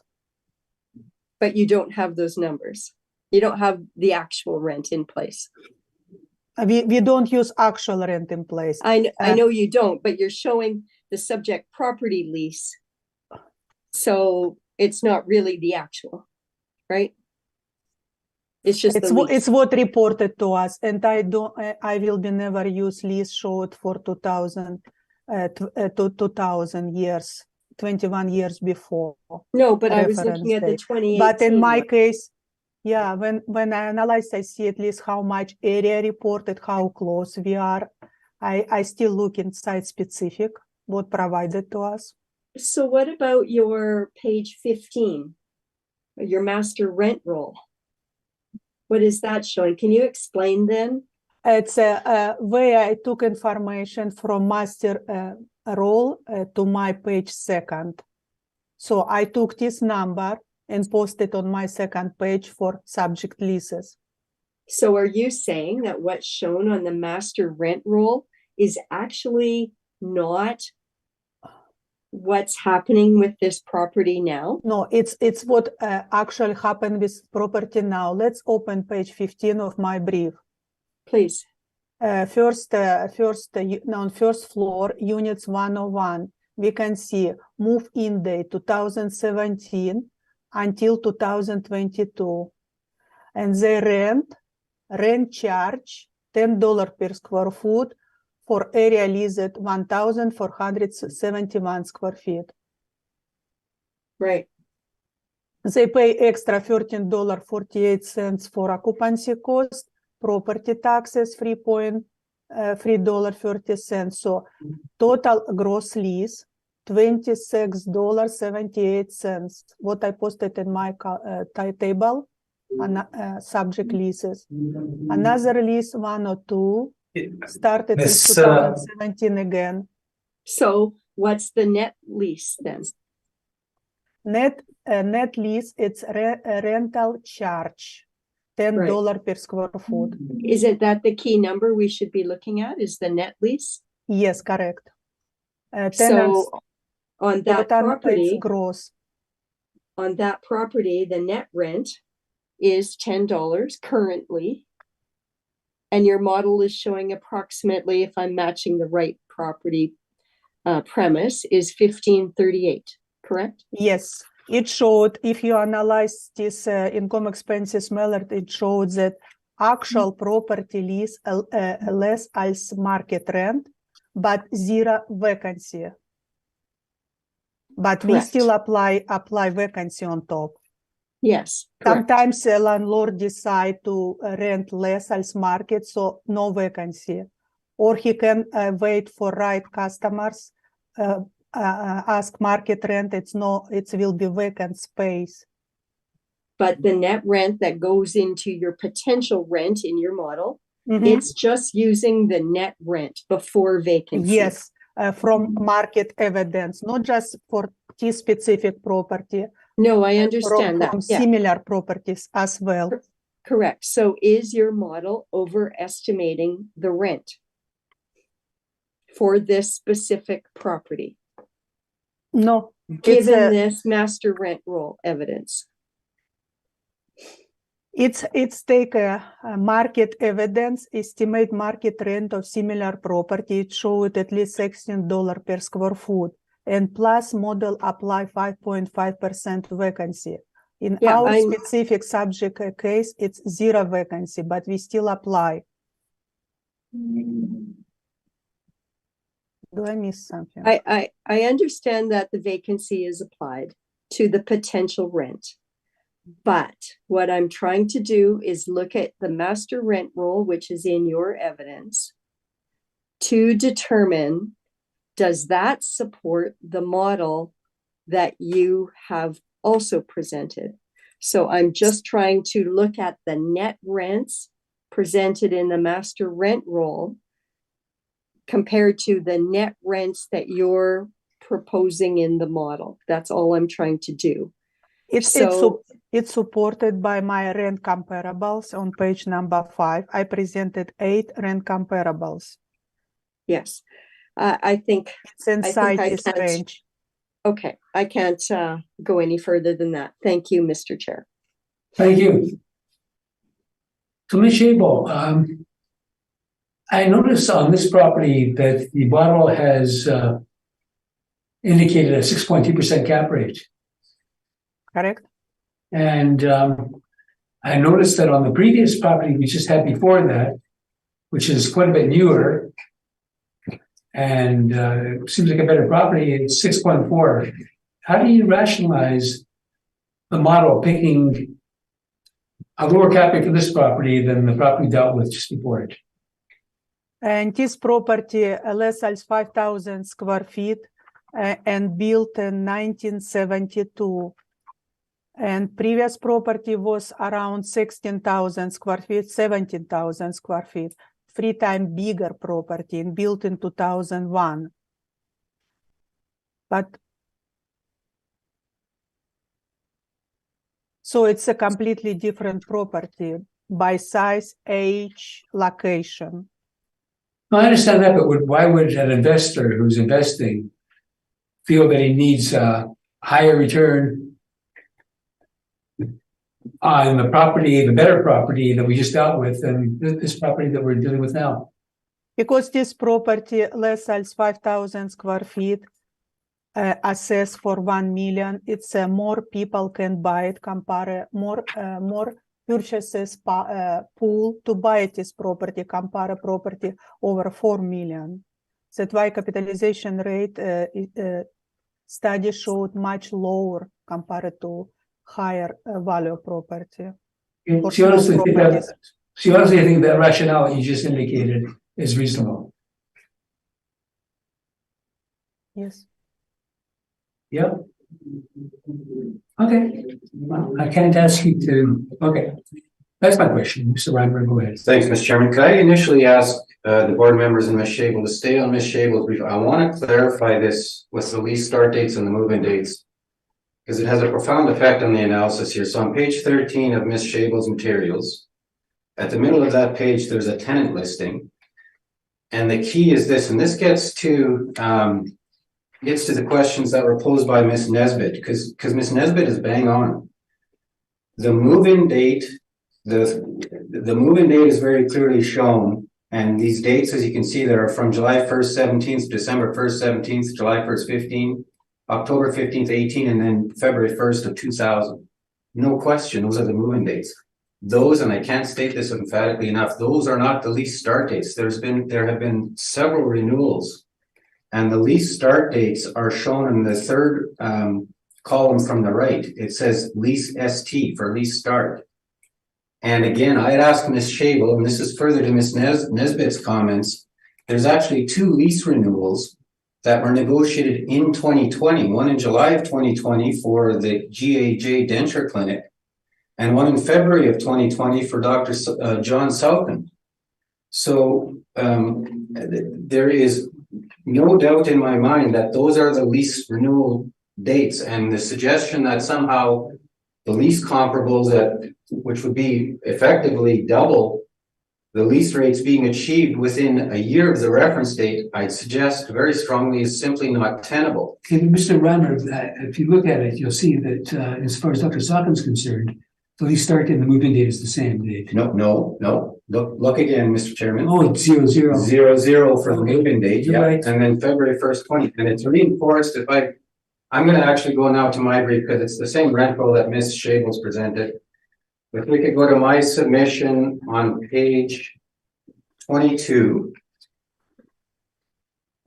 I'm very, very familiar with this rent roll format, and Ms. Shable, I don't mean to I'm not trying to be disrespectful. I believe, unfortunately, you've misinterpreted these rent rolls. This is a system that I'm very familiar with. Actually, I was very involved in it early on in my career. It's originally a Spectra computer accounting system, property management system.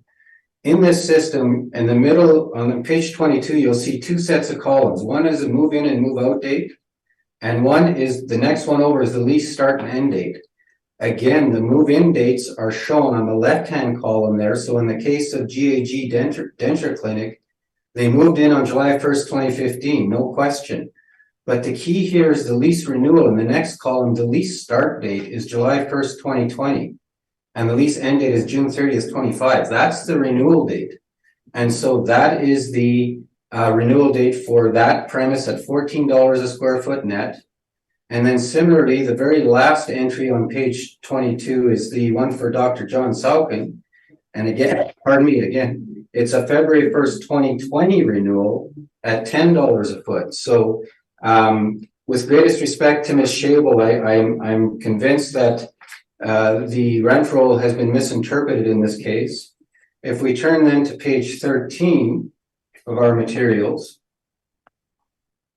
at the bottom of page 13, we list the rents being achieved with lease start dates for these renewals between July of 2017 and July of 2020. So all very close to the reference date at net rents of between $9.50 a foot for unit 104 up to $14 a foot for unit 103, with an average that was probably an average rent in the range of $10 a foot. And what you can see there is we've actually increased the market rent for the unit 104 from $9.50 a foot up to $11 a foot.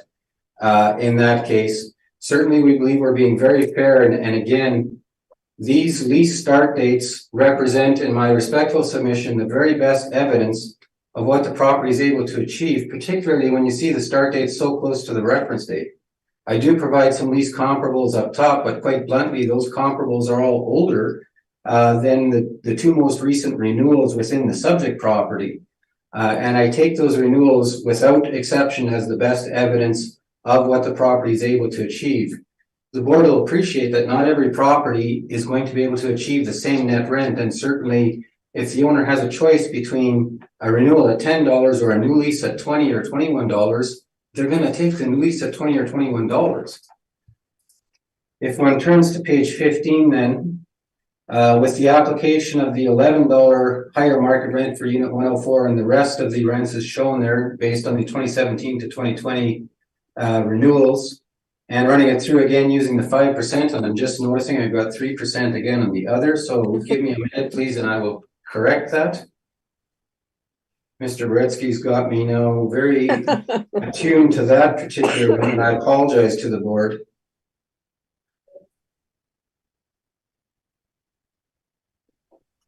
So the corrected allowance for other is $1,120.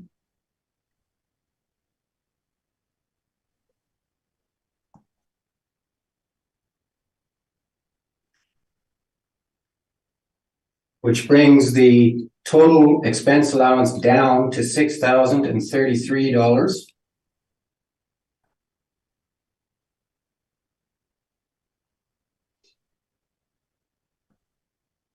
Which raises the NOI to $46,911 and capped at $675.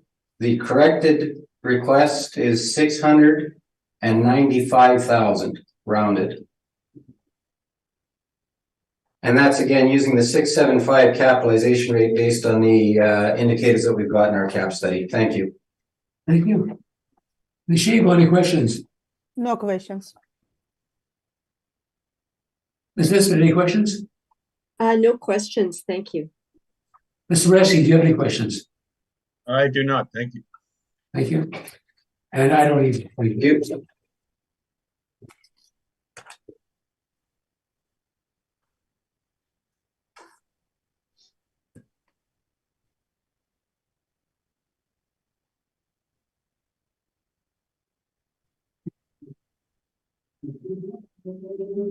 The next property is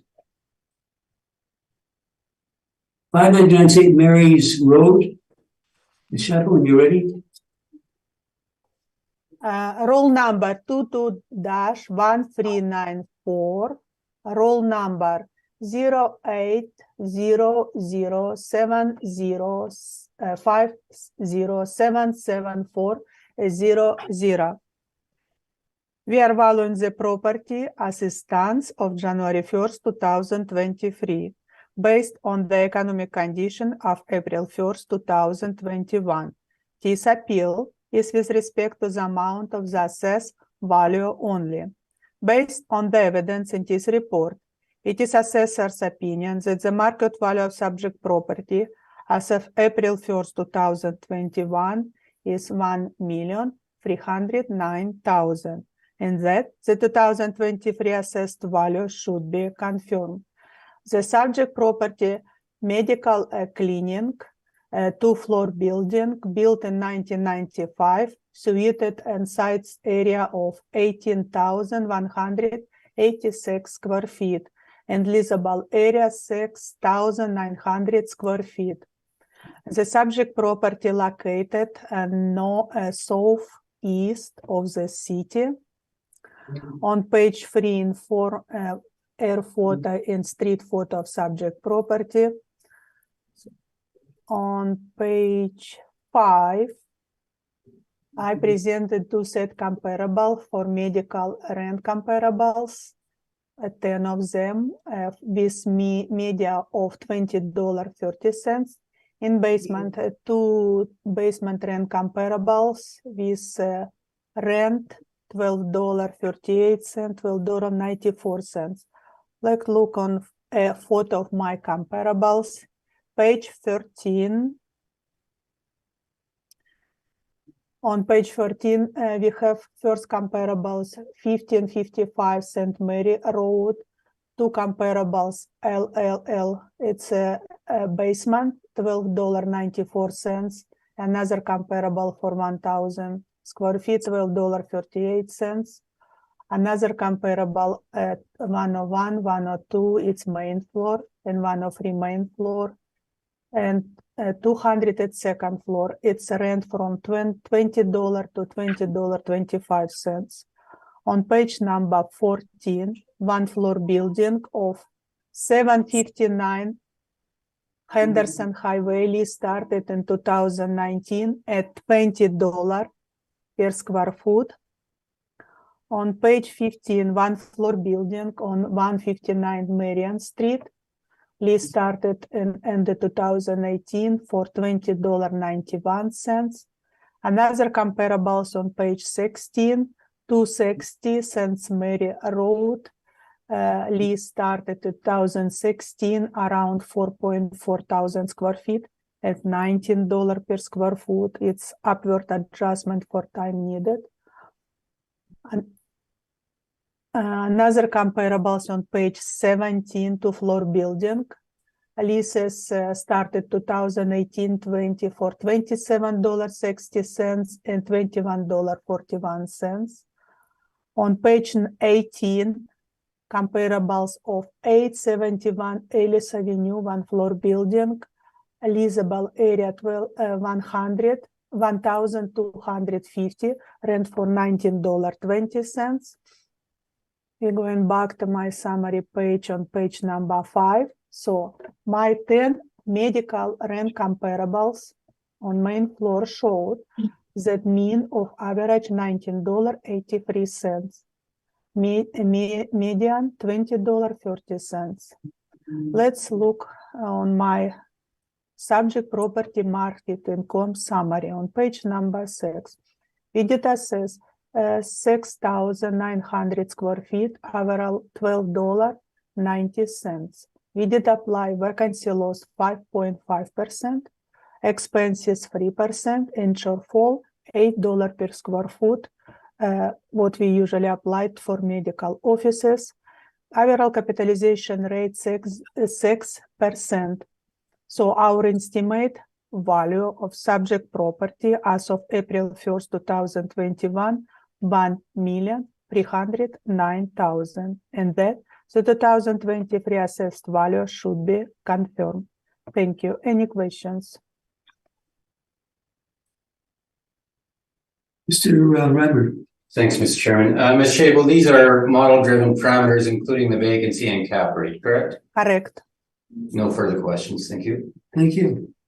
Ms. Mercy, any questions? I do not. Thank you. Ms. Lisbon, any questions? No questions, thank you. Thank you.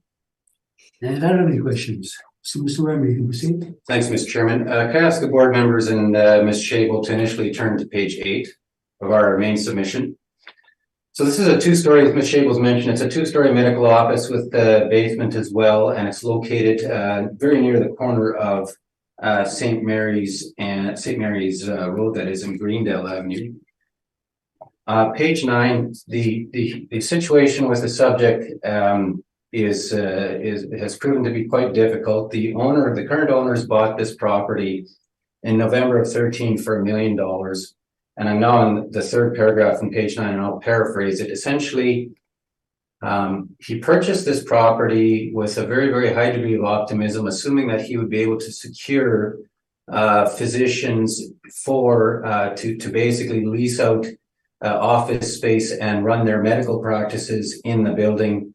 And with only, with only one exception, part-time, where an office is being used, the only use to which this entire building is being put is a pharmacy on the main floor. So that pharmacy operation he's been running since he bought it and continues to this day. But the one office is used part-time by a medical practitioner, but the balance of the building has been and remains completely vacant. And his efforts at leasing the property have very much been a complete failure. I am, and again, I've had a chance to review Ms. Shable's materials, so I'd ask the board For reference, we can turn to page 16, but I'm going to give the board a revised suggestion this afternoon based on my review of all the evidence. My suggestion is going to be the application of the department's market rent of $88,976. But, and here's the significant caveat on that, with a much elevated vacancy rate of 20%. The vacancy, of course, being much higher, closer to 75%, but given the circumstances here, we're suggesting a chronic vacancy of 20%, and then running that through, and Mr. Beretsky, I made sure I used 2% this time for other, and I did. But using the shortfall, the full 5% non-recoverable, 2% for other structural, results in a revised suggested NOI of $56,538. So again, that's using the department's potential net income with the 20% vacancy, the remainder of the parameters, including the 5% non-recoverable. So $56,538 capped at our suggested rate of 7%.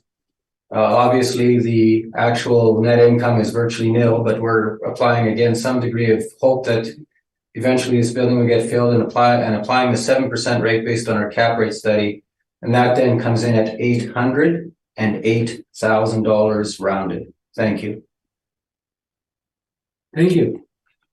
Ms. Szabo, any questions? No questions. Ms. Mirsky, any questions? No questions, thank you. Ms. Nesbitt, any questions? No questions, thank you. Thank you, and I don't have any questions either. Thank you.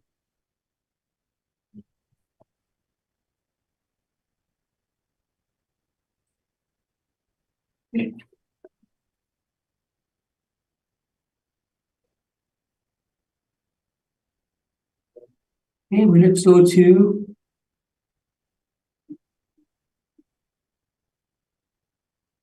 Five Cements Road. Ms. Szabo, when you're ready, please.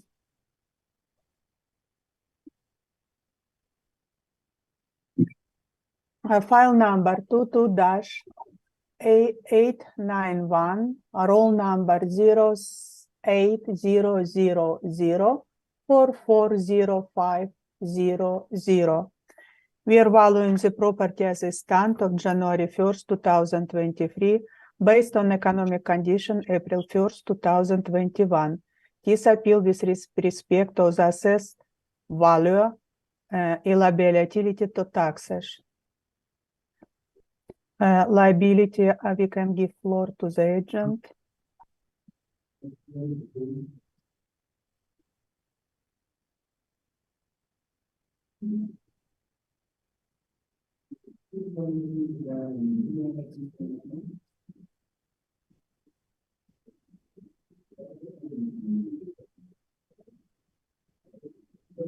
I'm sorry, did I miss something? Szabo, are you to hear us? It's his appeal with respect to the amount of assessed value and liability to taxation. Okay. What I see in appeal form. For liability and taxation, it's standard practices for the applicant to Proceed first. say first. Yeah. Last So- classification of property. So, Mr. Remmer, are you pursuing all those avenues? No, I am not pursuing. I would ask the board to confirm the liability and classification of the subject. Thank you. Apologize, I missed No that. problem. Based on the evidence in this report, it is assessor opinion that the market value of subject property as of April 1st, 2021 is $708,000, and that the 2023 assessed value should be confirmed. The subject property is medical building, one-story building located on area of 5,732 square feet, with leasable area of 2,936 square feet. On page number 2, the subject property existing leases, they show that we have office space, storage space occupied from 2011 in 2014, area 2,970 square feet. We assess a little bit less. In rent, showed rent $14.75 per square foot. Following subject property picture, it's located southeast side of the city. More photo presented air photo on page 3 and 4, rectangle shape of land with parking rear side of building, access from alley. Air photos, street photo of page number 5. It's 1-floor building, medical building. On page number 6, on the bottom, I presented medical dental rent comparables. 7 comparables showed rent mean of average $18.77 and median $19.20. Let's look on my comparables on page 17.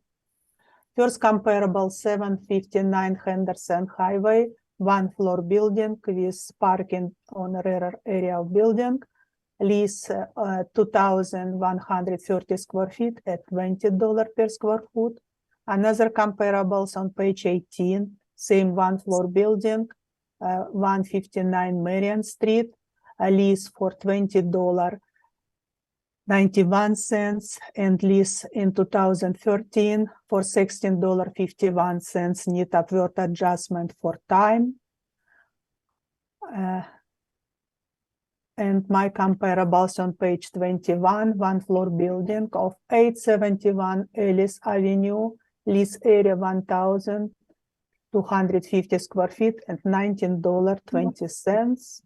And going back to my summary list on page number 6. So my 7 comparables on Henderson Highway, Marion, St. Anne's, Roblin, and Ellis showed $18.77 in median $19.20. We did a subject property market income summary on same page on the top.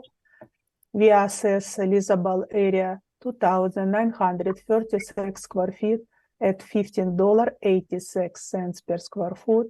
We did apply vacancy loss of 6%, expenses 3%, shortfall 8%.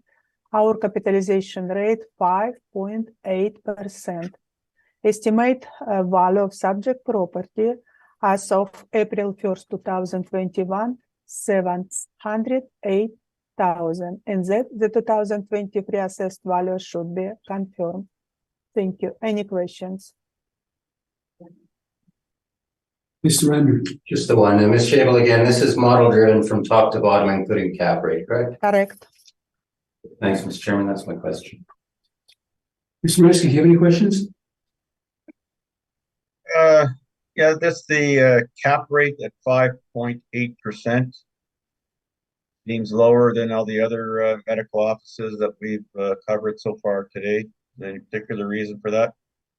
Correct. It's a model-driven capitalization rate for it's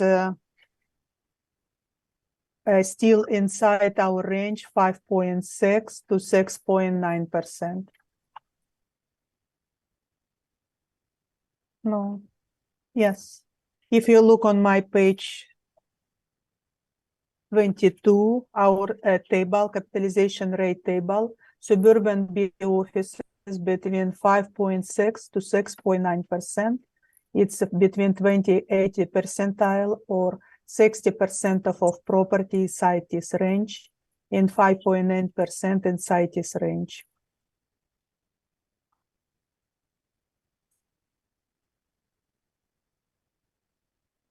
In comparison to other medical offices that we've referred to so far, it seems that it's on the lower end. Correct. Sure. Just again, can you explain the reason for that anomaly? It's a model-driven capitalization rate, but it's still inside our range of 60% of property inside this range. Understood it's inside the range, just wondering why it's different than the other medical offices that we've covered. Because it's a model driven and model analyze all existing cell in the city. It's a size, age, location involved in this capitalization rate.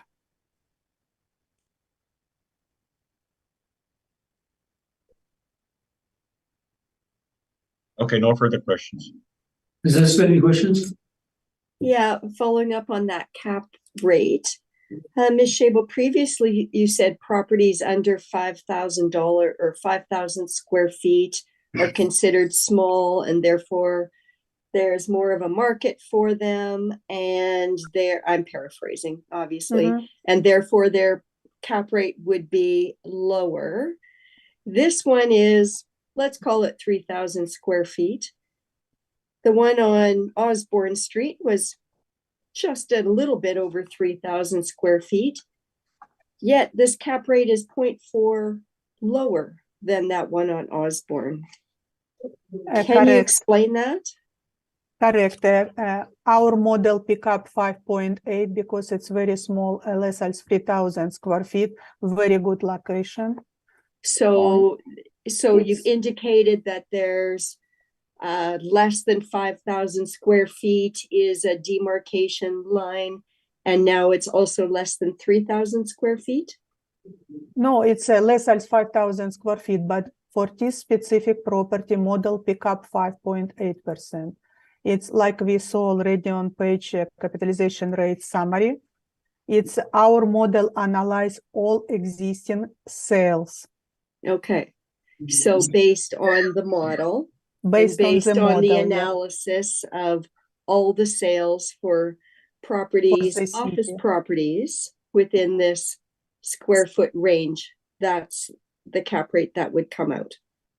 Yes, our model set up for 5,000 and higher, before 5,000 and 5,000 and higher.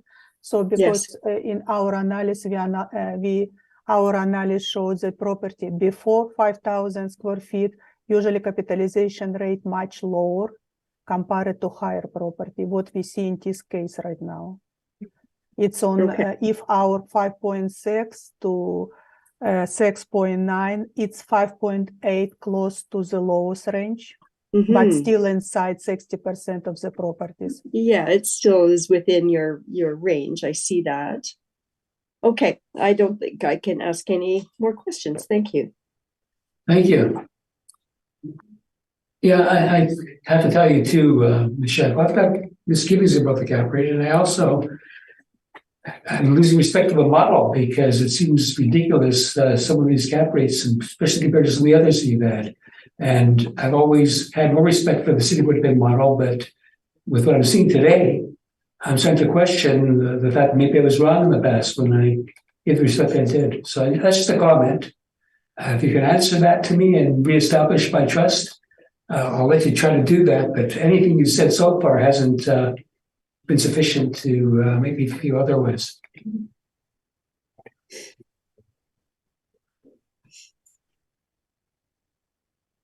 If you want to respond to you can. If you don't want to, that's fine too. No, that's fine. Okay, that's my question. Mr. Reimer. Thanks, Mr. Chairman. If we could turn briefly to page 15 on our main submission. Okay. But we were very close on the rent, and again, I've reviewed the evidence provided, and I'm going to make an alternate suggestion for this board to consider. So on page 15, what you've seen there, you can see is the net rent of $14 in my initial valuation. But what I'm going to suggest is the application of the department's potential rent, which is a little bit higher. So at $46,630, just a touch higher than the department's model-driven rent, but effectively coming to the same thing. But then applying the full 5% on 6% vacancy, the full 5% non-recoverable, and a 7% cap. And the revised request this afternoon, based on those parameters, would be $562,000. And I asked the board to consider that, the $562,000. Again, the cap rate at 7% is, if you recall from our capitalization rate study, it was between 6.97 and 7.23% for the two properties that would be within the pandemic closest as far as characteristics. And we believe 7% in this case is fair, and we request accordingly. Thank you. Thank you. Michelle, any questions? No questions. Mr. Mayersky, any questions? Yes, so what is your revised NOI? The revised NOI would be, pardon me, 39,337. Okay. And then that capitalized at 7% results in a rounded value of 562. 562,000. Yes. Okay, I have no further questions. Thank you. Is this any questions? No questions, thank you, Mr. Chair. Thank you. And I don't have any questions either, so thank you.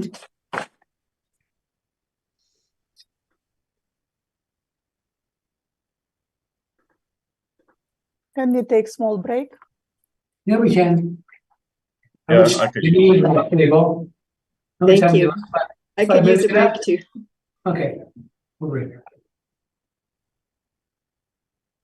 Okay, well, let's proceed with 227 Provenche Boulevard. Ms. Scheibel, when you're ready to proceed.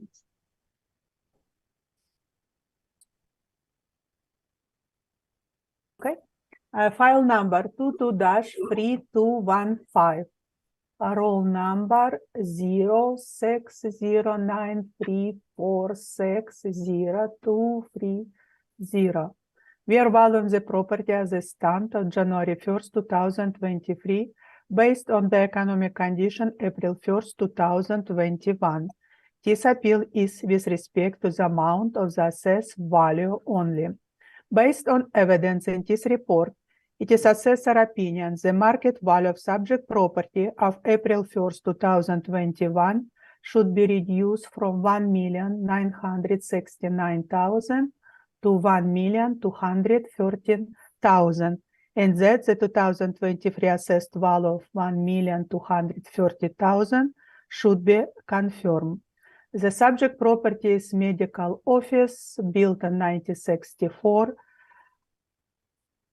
It's a suite on plant area 25,371 square feet and leasable area 21,522 square feet.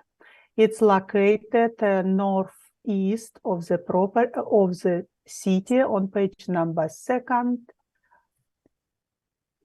More photos following on page number 3 and 4. It was a previous courtyard and jail.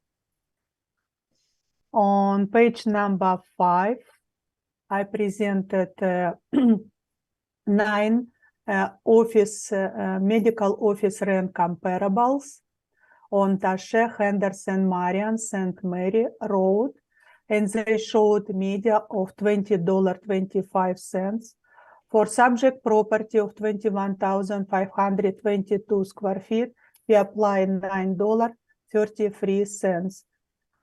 And now vacancy lost, I suggest 25%. If you open my valuation summary rebuttal I provided to you before hearing, how we came across new number.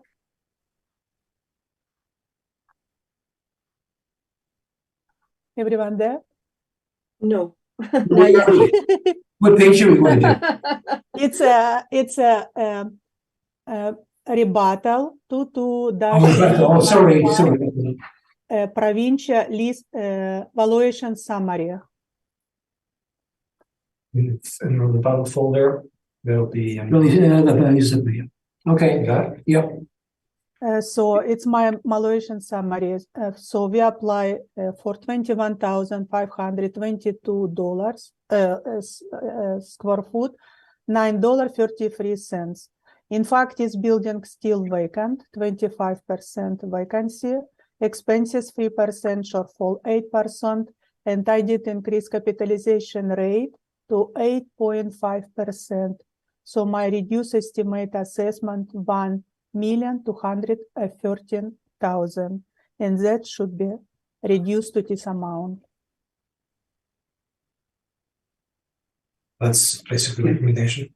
Okay, yes, so there's a recommendation and is that acceptable? Very much appreciate it. I mean, we'd like to discuss it a little further, but appreciate the recommendation that's been made. Well, it's going in the right direction, I guess, as far as you're concerned. Okay. So proceed, Michelle. Do you have anything else to add to this or?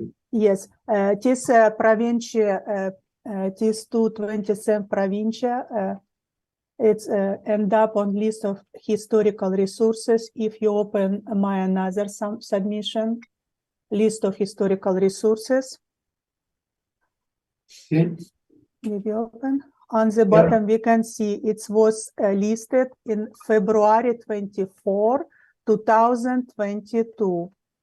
So, but it doesn't have any grades, no, not applicable. And we can see what happened with this property, what restrictions are, site, what we don't, it's a station, a jail, country, courthouse. On size 1, the yard setback along the north, east, and west, so its historical list was not allowed to touch.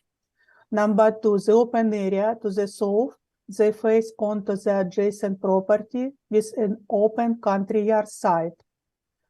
Now, what we don't allow to change with the following exterior elements: the 1-story S-shaped building with concrete and steel structural systems on inset foundation wall with irregular masing and predominantly flat roof in metal parapet flashing accepted with 2 raised and shed sloped metal roof.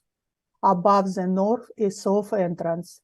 Its main south face facing toward Boulevard Provincia, the rear north facing the rear Dumoulin. In the east facade facing Rue Langevin. In the west facade facing the former St. Boniface Firewall, Hall and City Hall. So we're not allowed to touch this. All exterior wall clads in precast concrete panels with exposed limestone aggregate and deep reveal and with punched reclined window opening with the defined precast concrete surround. Yeah.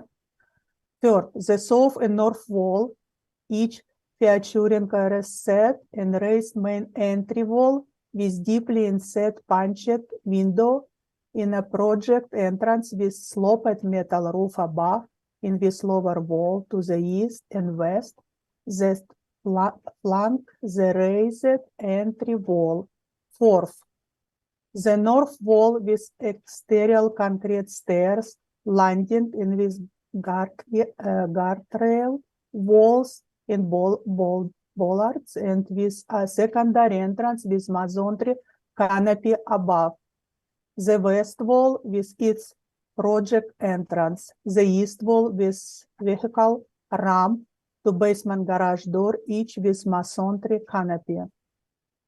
7. The lower 1-story jail portion at the southeast corner of the property with sloped wall and regularly spaced small punched window opening on the east and west facade in the 2 raised skylights above the courtroom area.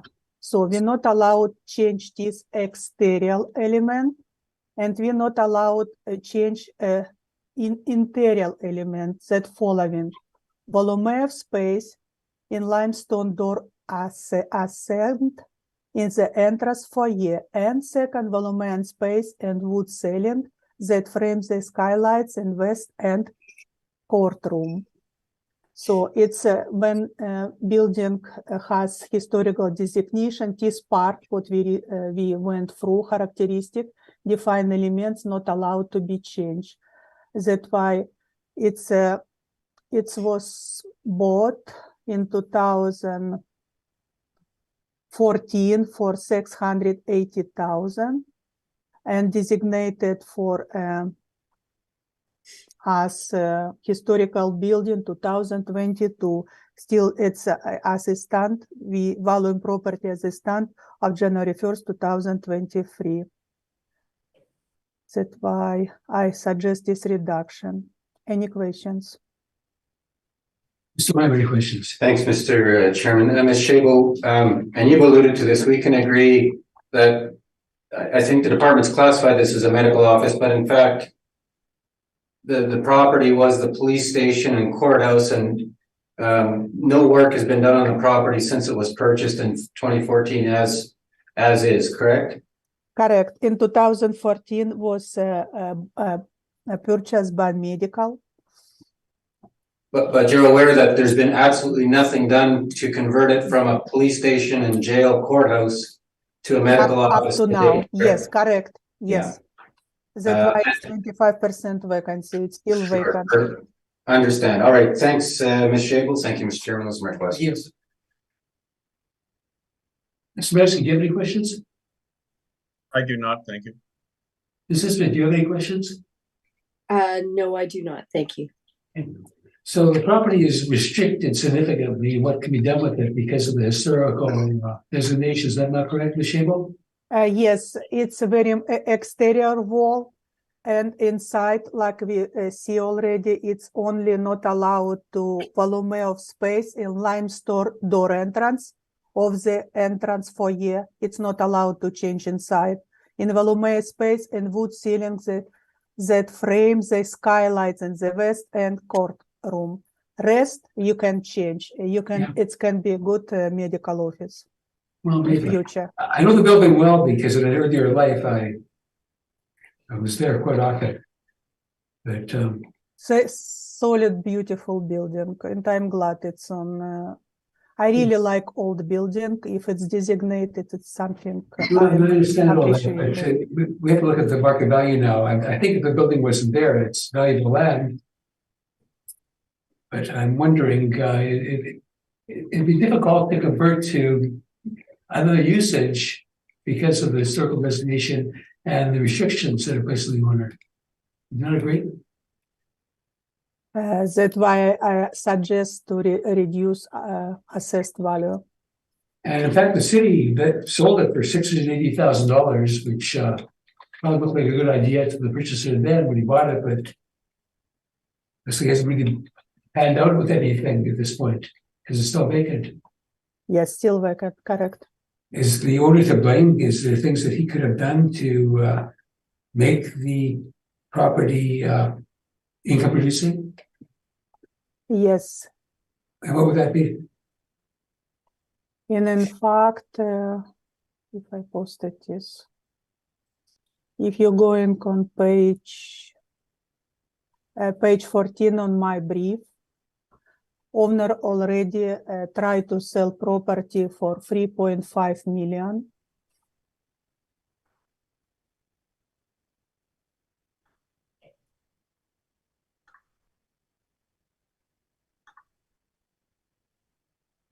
It has good photo wood inside. It's very solid building.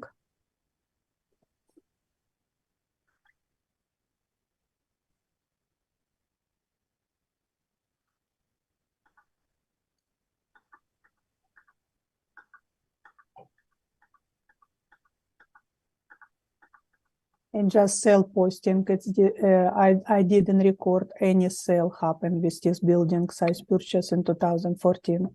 But this sale showed very nice picture. Current condition of the subject property.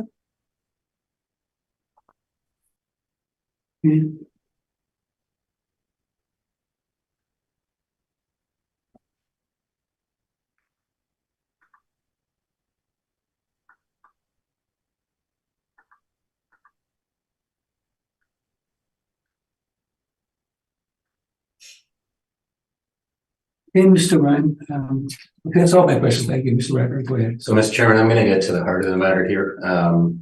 I very much appreciate Ms. Shable. Thank you for taking a look at this and the recommendation. The reason I hope to have just a quick, brief discussion, further discussion. First of all, I can confirm absolutely no interest whatsoever at all was generated by that listing, as one can appreciate.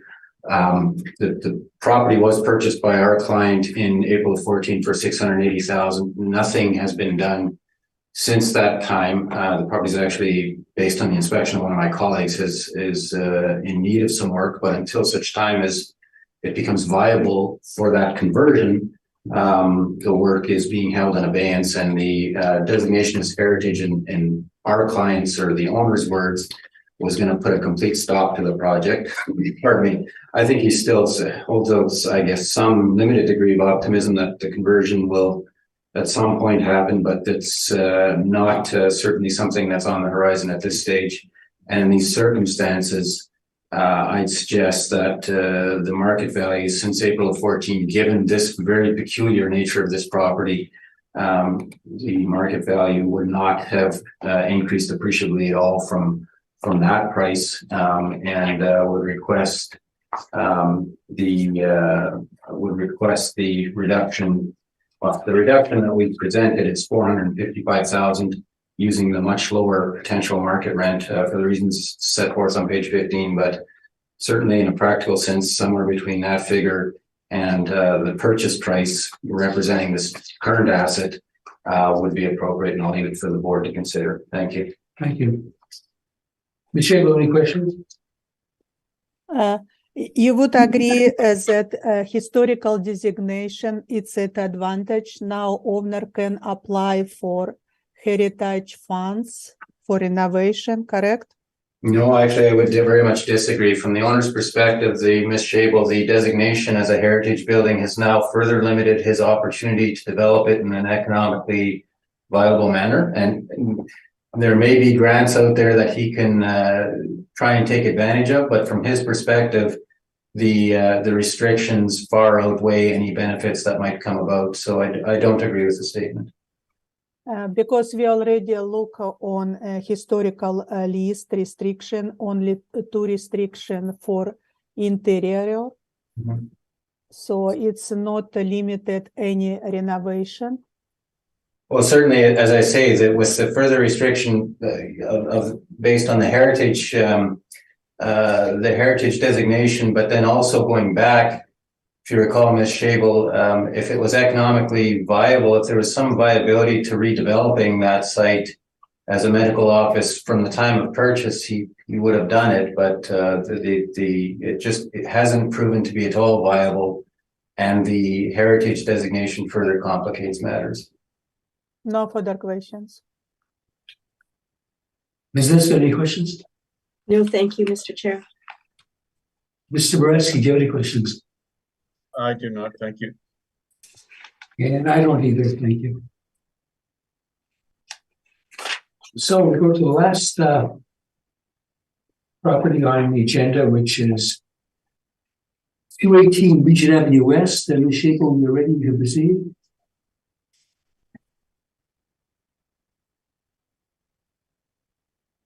File number 22-1933, roll number 0901047585.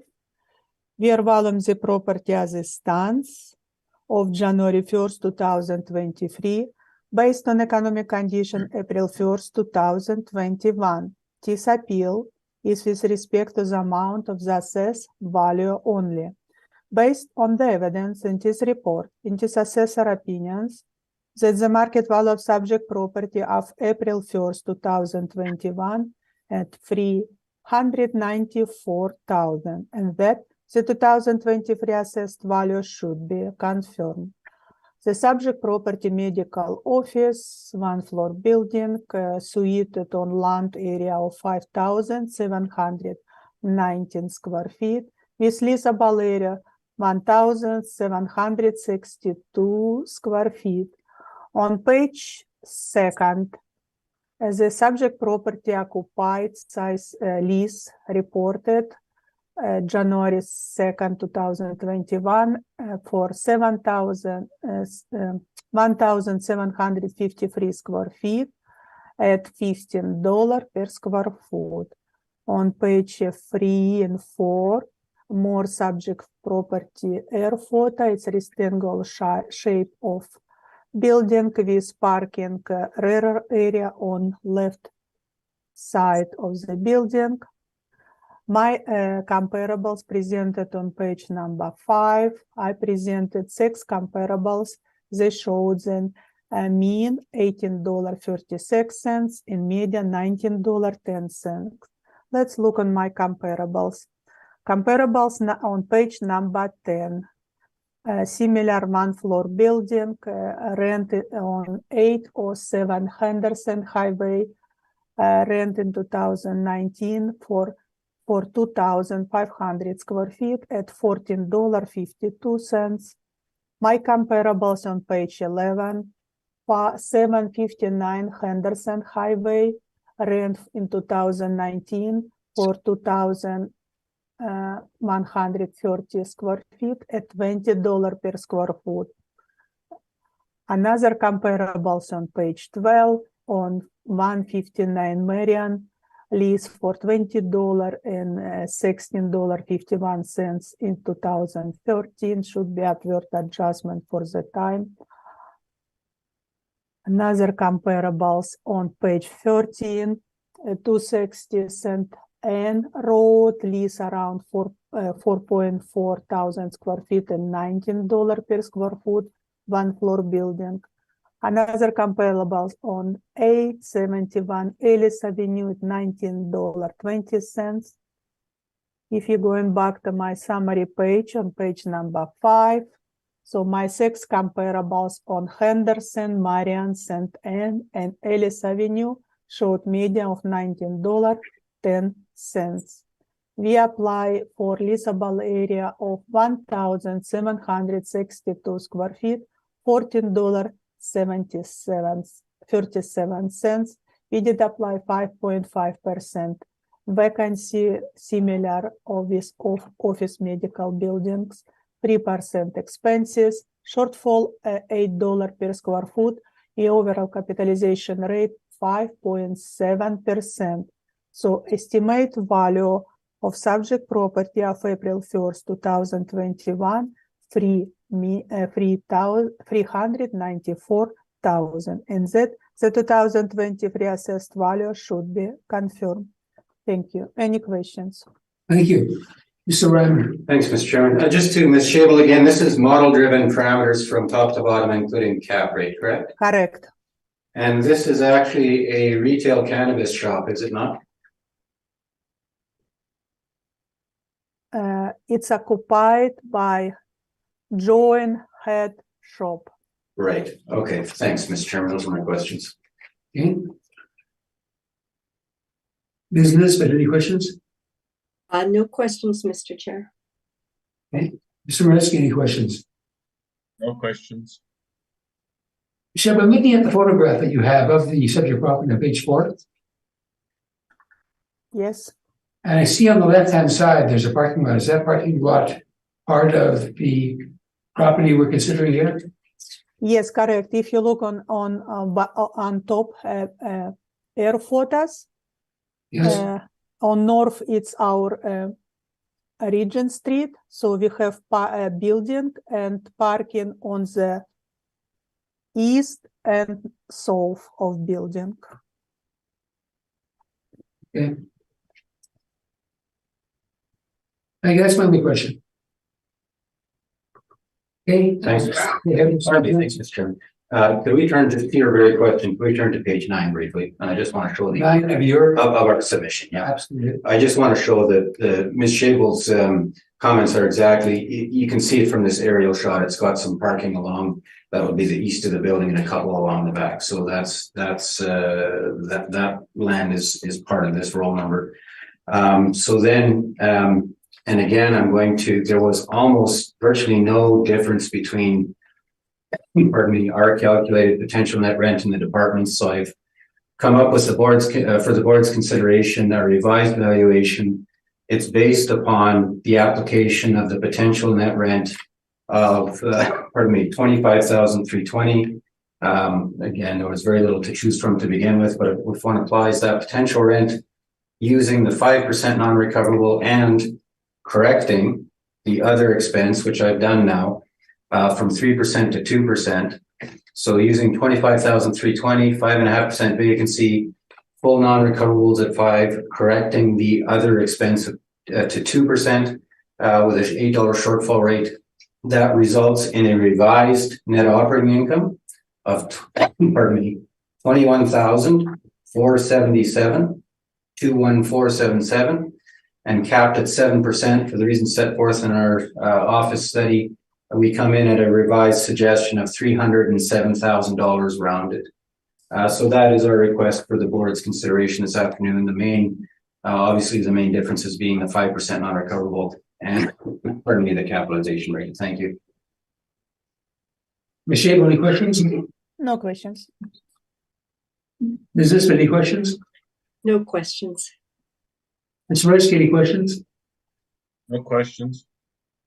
The next only question I have, the fact that it has all that parking would make it pretty desirable for retailers. It would certainly, and that'll be the attraction, of the joint, the retail cannabis dealer being there at the $15 rate, which is a touch higher than. I understand, and it also would affect the capitalization rate because Yeah. somebody buying it, seeing there's parking or even development potential because there's extra property that if they redevelop could be utilized. If they scrape the building, certainly they wouldn't be able to add anything to it, No. but certainly if they scrape the building, yes, that is. So I'd agree it's a positive factor. I don't believe it would bring you down to the 5.7. No. I agree it's a positive. But I think it might affect the cap rate. I agree with that. Okay.